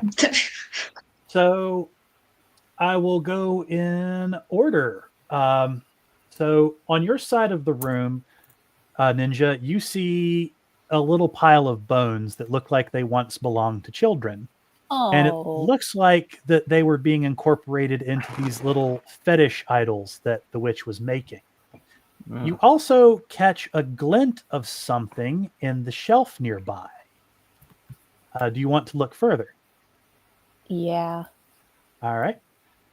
As you look through the shelf, you notice a dagger. It's not very ornate. It's got a woven red leather handle, but it looks like it's a really good make. Do you want to pick up the dagger?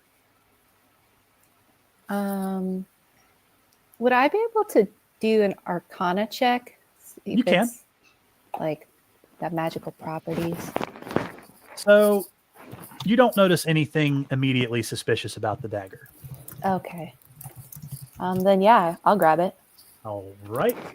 So you pick up the dagger and you suddenly have a wonderful feeling. Like you really like this dagger. Like really like this dagger. It's like you didn't know you needed this dagger until you touched it. Oh. And give me 1 second. I will put it in your inventory.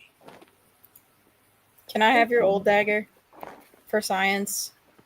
I'll think about it. Okay. So it is now in your inventory. Let's go, Daddy. It is called Stabby. As you touch it, you just feel the most wonderfully warm sensation. And that is, you also happen to find, let's see here. You find 15 gold worth of coins. Molly, you over where you are at, find a book. And do you want to pick the book up? I want to read the cover first and see what it's called. So you look at the cover and it looks like a journal. There's nothing written on the front. Can I do an Arcana check? You can. That's right. I have to do it for you. Yeah. Let's see. I what have that no was. hands. So, all right. So you can definitely feel a little bit of magic coming from it, but it's really, really faint. Is it like bad magic? It doesn't feel particularly good, but it also feels really, really weak. Like you don't think you're going to get hurt by touching this thing. All right. Then I tentatively read it. All right, you open it up, and it seems to be a journal that goes back about a year. And there's about an entry, maybe one or two every month. And the first few entries are pretty standard for an old woman. She just talks about how lonely she is, and maybe it was a mistake living out in the woods by herself. And then you get to a chapter where she says someone came to her in a dream. And after that, the entries start to become more frequent and a little more disturbing. A stranger whose face she couldn't see showed up one day to talk to her that had once visited her in her dreams. And he offers to amend her loneliness and teach her how to make her own friends and her own family, and to take what was so cruelly denied her. And then after that, the entries start including words that you can't quite make out. They're written in a language that you don't know. Can I show it to Farm Boy and ask him to read them? Do you know if Farm Boy can read any language? Oh, do I know that? I don't know. Eleanor, have you been Oh. sharing that while on the road for 2 days? Probably not, no. Okay. Yeah. That would be a very odd skill. But you are free to role play to see if you want to do something. Your role If you're like was, looking over her shoulder, because you are right there. I'm right there, yeah. You can see that she has the book because you're right next to her. Do you want to say anything?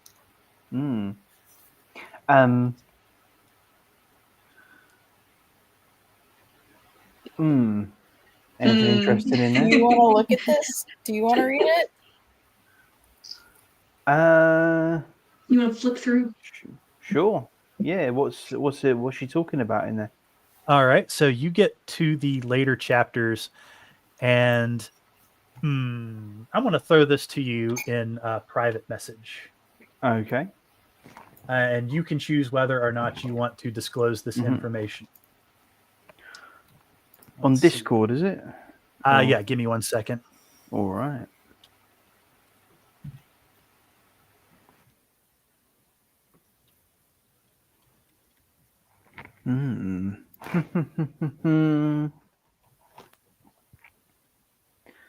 Hang on 1 second. I got to phrase this right. Does your skill let you know what language it is, or can you just read it?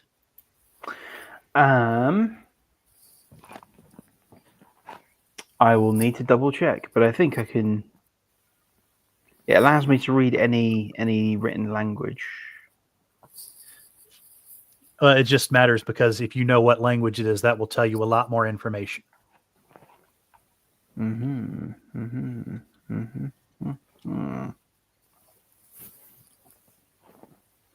All right, let's see.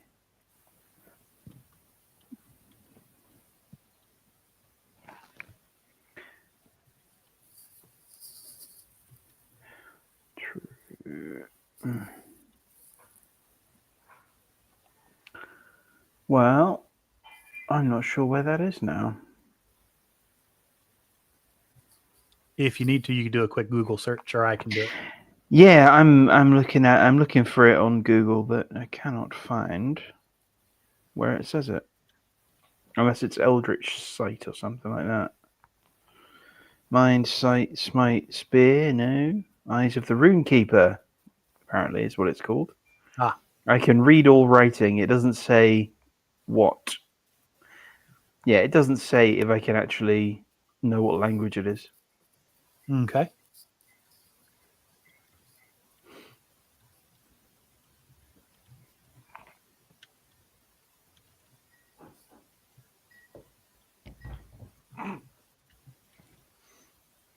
Cat just tried to fight me.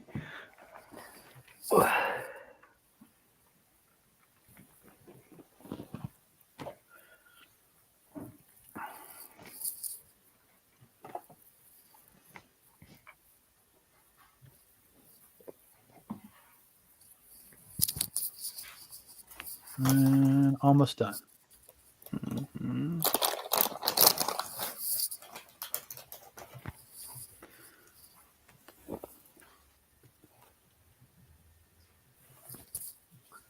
All right. The message has been sent to you. Okay. Nice. Mm-hmm. All right. Mm-hmm.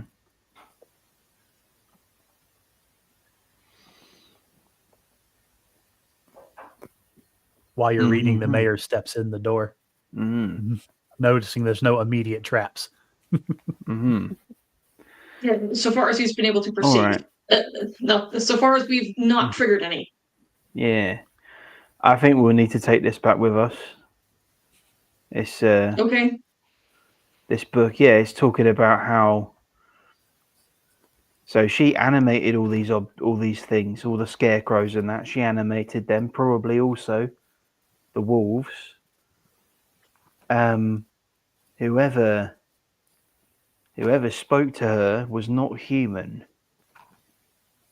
Yeah, well, the thing is, she couldn't have animated herself because what's out there, I don't think was a person. So I don't think we even got her. Well, maybe she animated something. Maybe she was animated. I don't know. But there's spells in here. Spells used to make the scarecrows, make the fetishes. It's demonic. It looks very demonic. Can I just cast Divine Sense in case there's anything nearby? So you can. Okay. I don't sure that. I think I just put it in the chat, didn't it? Yeah, I don't know how to actually do it. Let me see. I will open up your character sheet. I think I can. So if you click on it, there's a thing under it that says use, and nope, that just did that. Okay, so it just happens. Okay, the presence of strong evil. So you certainly sense evil, and you get. Let's see. What does it tell you? I think it's up to a certain, up to 60 feet around me. Then I will know exactly. Except for things that are behind total cover. So I'm probably gonna do the same thing when I get outside. Okay, so you can feel the residue of some really evil stuff. And does it tell you exactly what its origin is? Like, does it tell you what I know the kind type of celestial, fiend, or undead, for example. So but not necessarily like, you certainly feel demonic taint, especially coming from the corpse of Clover. Sure. But there just doesn't seem to be anything else. Like all the things that you felt are gone. And aside from some very faint blips in the woods, it feels somewhat similar to animals. There's nothing else. All right. So the mayor hears the word demonic and immediately makes the equivalent of the cross in the Esperian religion. All right. He's like, oh, don't mess with that book too much. Best to take it to the father, let him deal with it. All right. You guys want to do anything else? I don't suppose I've located anything in here because I'm just. Oh, also, I don't know if we're wrapping up, but I figured Matt might get a kick out of this because I am the one who glows. That makes me the Human Torch. Yeah. Now, your glow is only a faint glow, so I probably shouldn't even let you read by it. Like you glow kind of like a nightlight. You can read by it, but it's really uncomfortable. Sure. Well, I mean, hey, right. It's like a candle. We're all used to that. Let me total up your experience. I wasn't expecting you guys to go quite that far. Let's see here. So, and we'll just assume you guys are heading back down. Oh, is there anything else that you guys wanted to get while you were here? I mean, I'm looking at stuff. Is this a chest just next to me? We got shelves over here. We got a bed. Something Did underneath you guys maybe have another quest for another person? The thistle. Yeah, we also have to. Yeah, we have to get the plant. Yeah. All right. Well, that certainly wouldn't be in the cabin. No. We also had to try to see if we could find anything that would solve where the sickness is coming from, which we have not yet done. That would be the book. Oh. Yeah. That's probably what the fetishes are. Okay. Okay, so let's see. Yeah, you guys got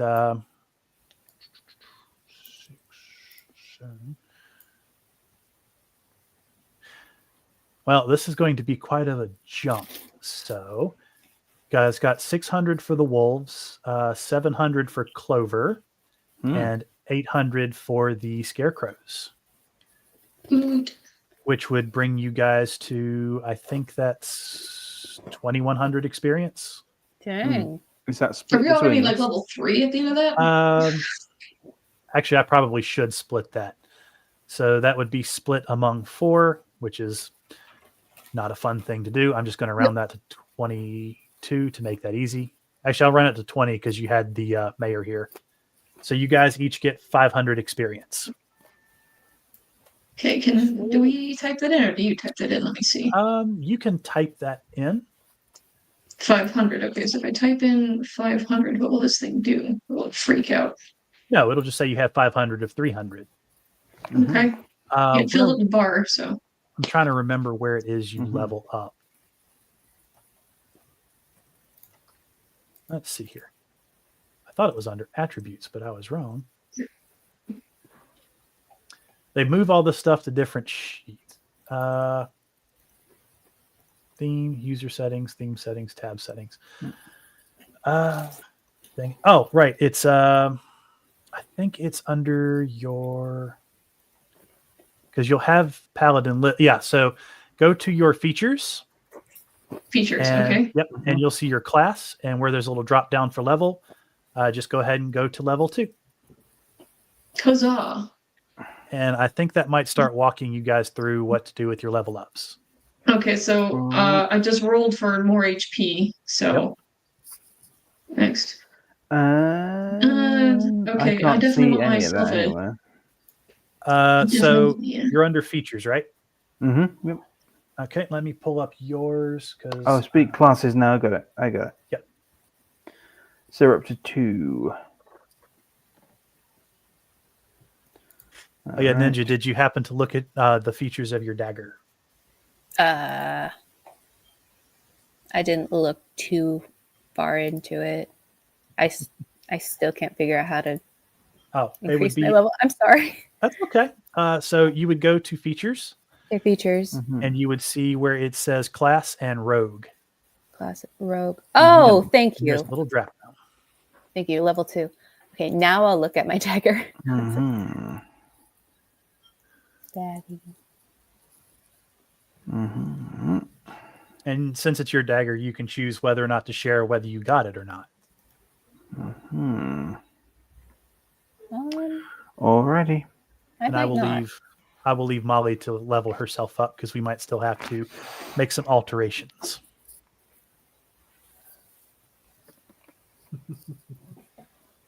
I appreciate you sticking with us through the whole game, Hollow. Yay.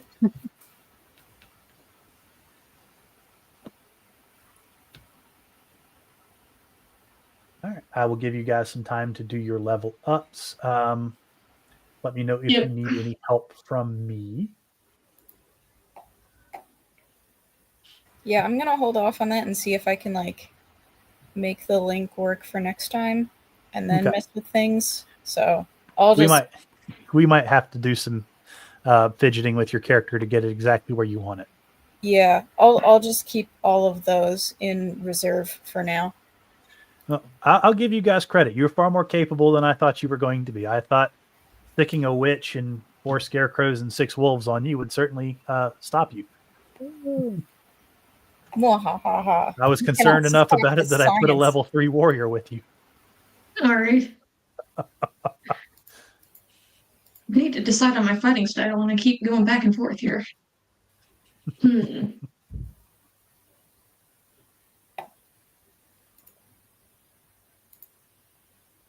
Is changing your level supposed to change the level on that upper right? It will when you're done with the level up process. I changed it, and Let's it's not telling me. We've got to do about 500 experience each, eh? Yes. All right. So, okay. Cool. All right. Sick. I'll help you get your level up done. I might not have you listed with the correct permissions. Do you want to roll for your health die, or do you want to take the average? I can roll. Okay. You gain an extra 3 points. Sweet. You gain a feature called Cunning Action, which you'll be able to look at on your character sheet. And there you go. You are leveled up. Appreciate it. Thank you. Not a problem. Did anybody want to finish getting that thistle? Yeah, we probably ought to do that before we head back. Okay. So who is outside? If you are outside, roll perception. 1 second. Okay. Anybody else want to search for it too? All right. Arnolfo, you notice that the thistle that was described when you were barely paying attention is sitting in the boxes right in front of the door. Interesting. For somebody to get a successful cutting, they will have to do a nature roll. Well, I will go last on that, assuming other people fail. But as long as I'm outside, I'm also going to try the whole Divine Sense thing again, just to, in case there's anything out here, I get like a better sense for it. You don't notice anything you didn't notice the first time. Okay. So I'm assuming we're going to do a long rest after this, so it doesn't matter to me. But in case no one else knows, I will let them know about the difficulty with the plants. Unless we want to just pick up the boxes and come back with them. Or you could just say, hey, the plants are over here, and just walk away. Most I could, people would. I don't think most people would assume that anybody could just do a successful cutting of a plant. Unless does anyone have a good nature stat? Let's see. No. I don't. I got +2. You could also do a survival.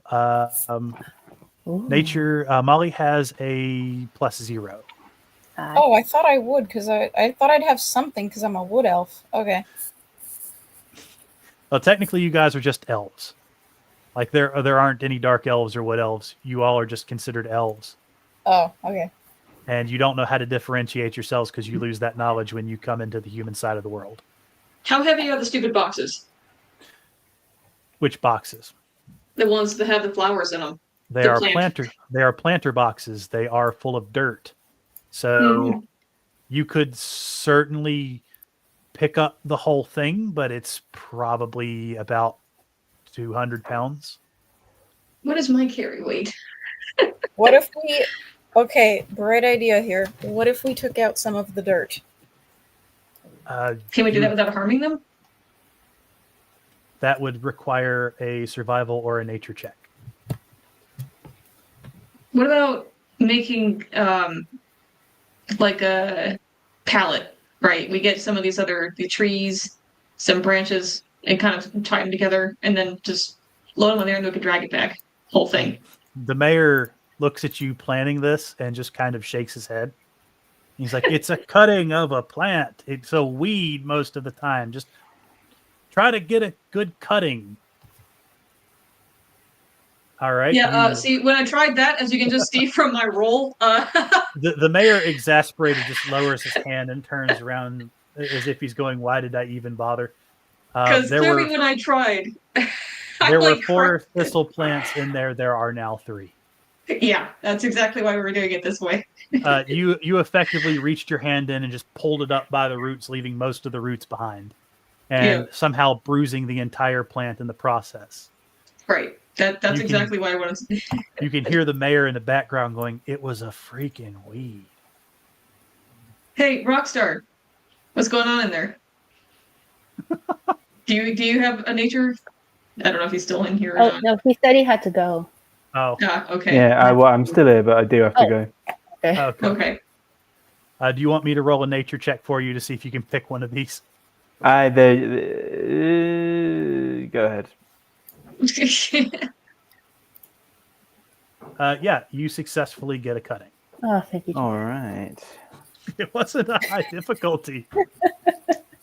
It's like, you say that and then look. it was just like a little 5 difficulty thing. All you had to do was get a cutting from a plant that's basically a weed. I'm a city boy. Oh, okay. So the mayor's like, all right, you got your freaking plant. Can we go? Yes. All right. You all make your way back. It is almost nighttime by the time you enter the gate. And you make your way to your inn, and we will continue the rest of it next session. All right. Alrighty. Well, thanks for All joining, right. everybody. I can try to plan this for next Friday. Let's say 8 o'clock, so it's not 5 a.m. for Matt. All right. I'll have to plan something a little bit more stout for you guys next time. Oh, good grief, man. Oh no. Not setting you guys against a level 3 caster would have done something. All right. Well, thank you all for tuning in, and have a great day. I hope to see you all next week. Alrighty. Bye-bye. Bye, everybody. All right. And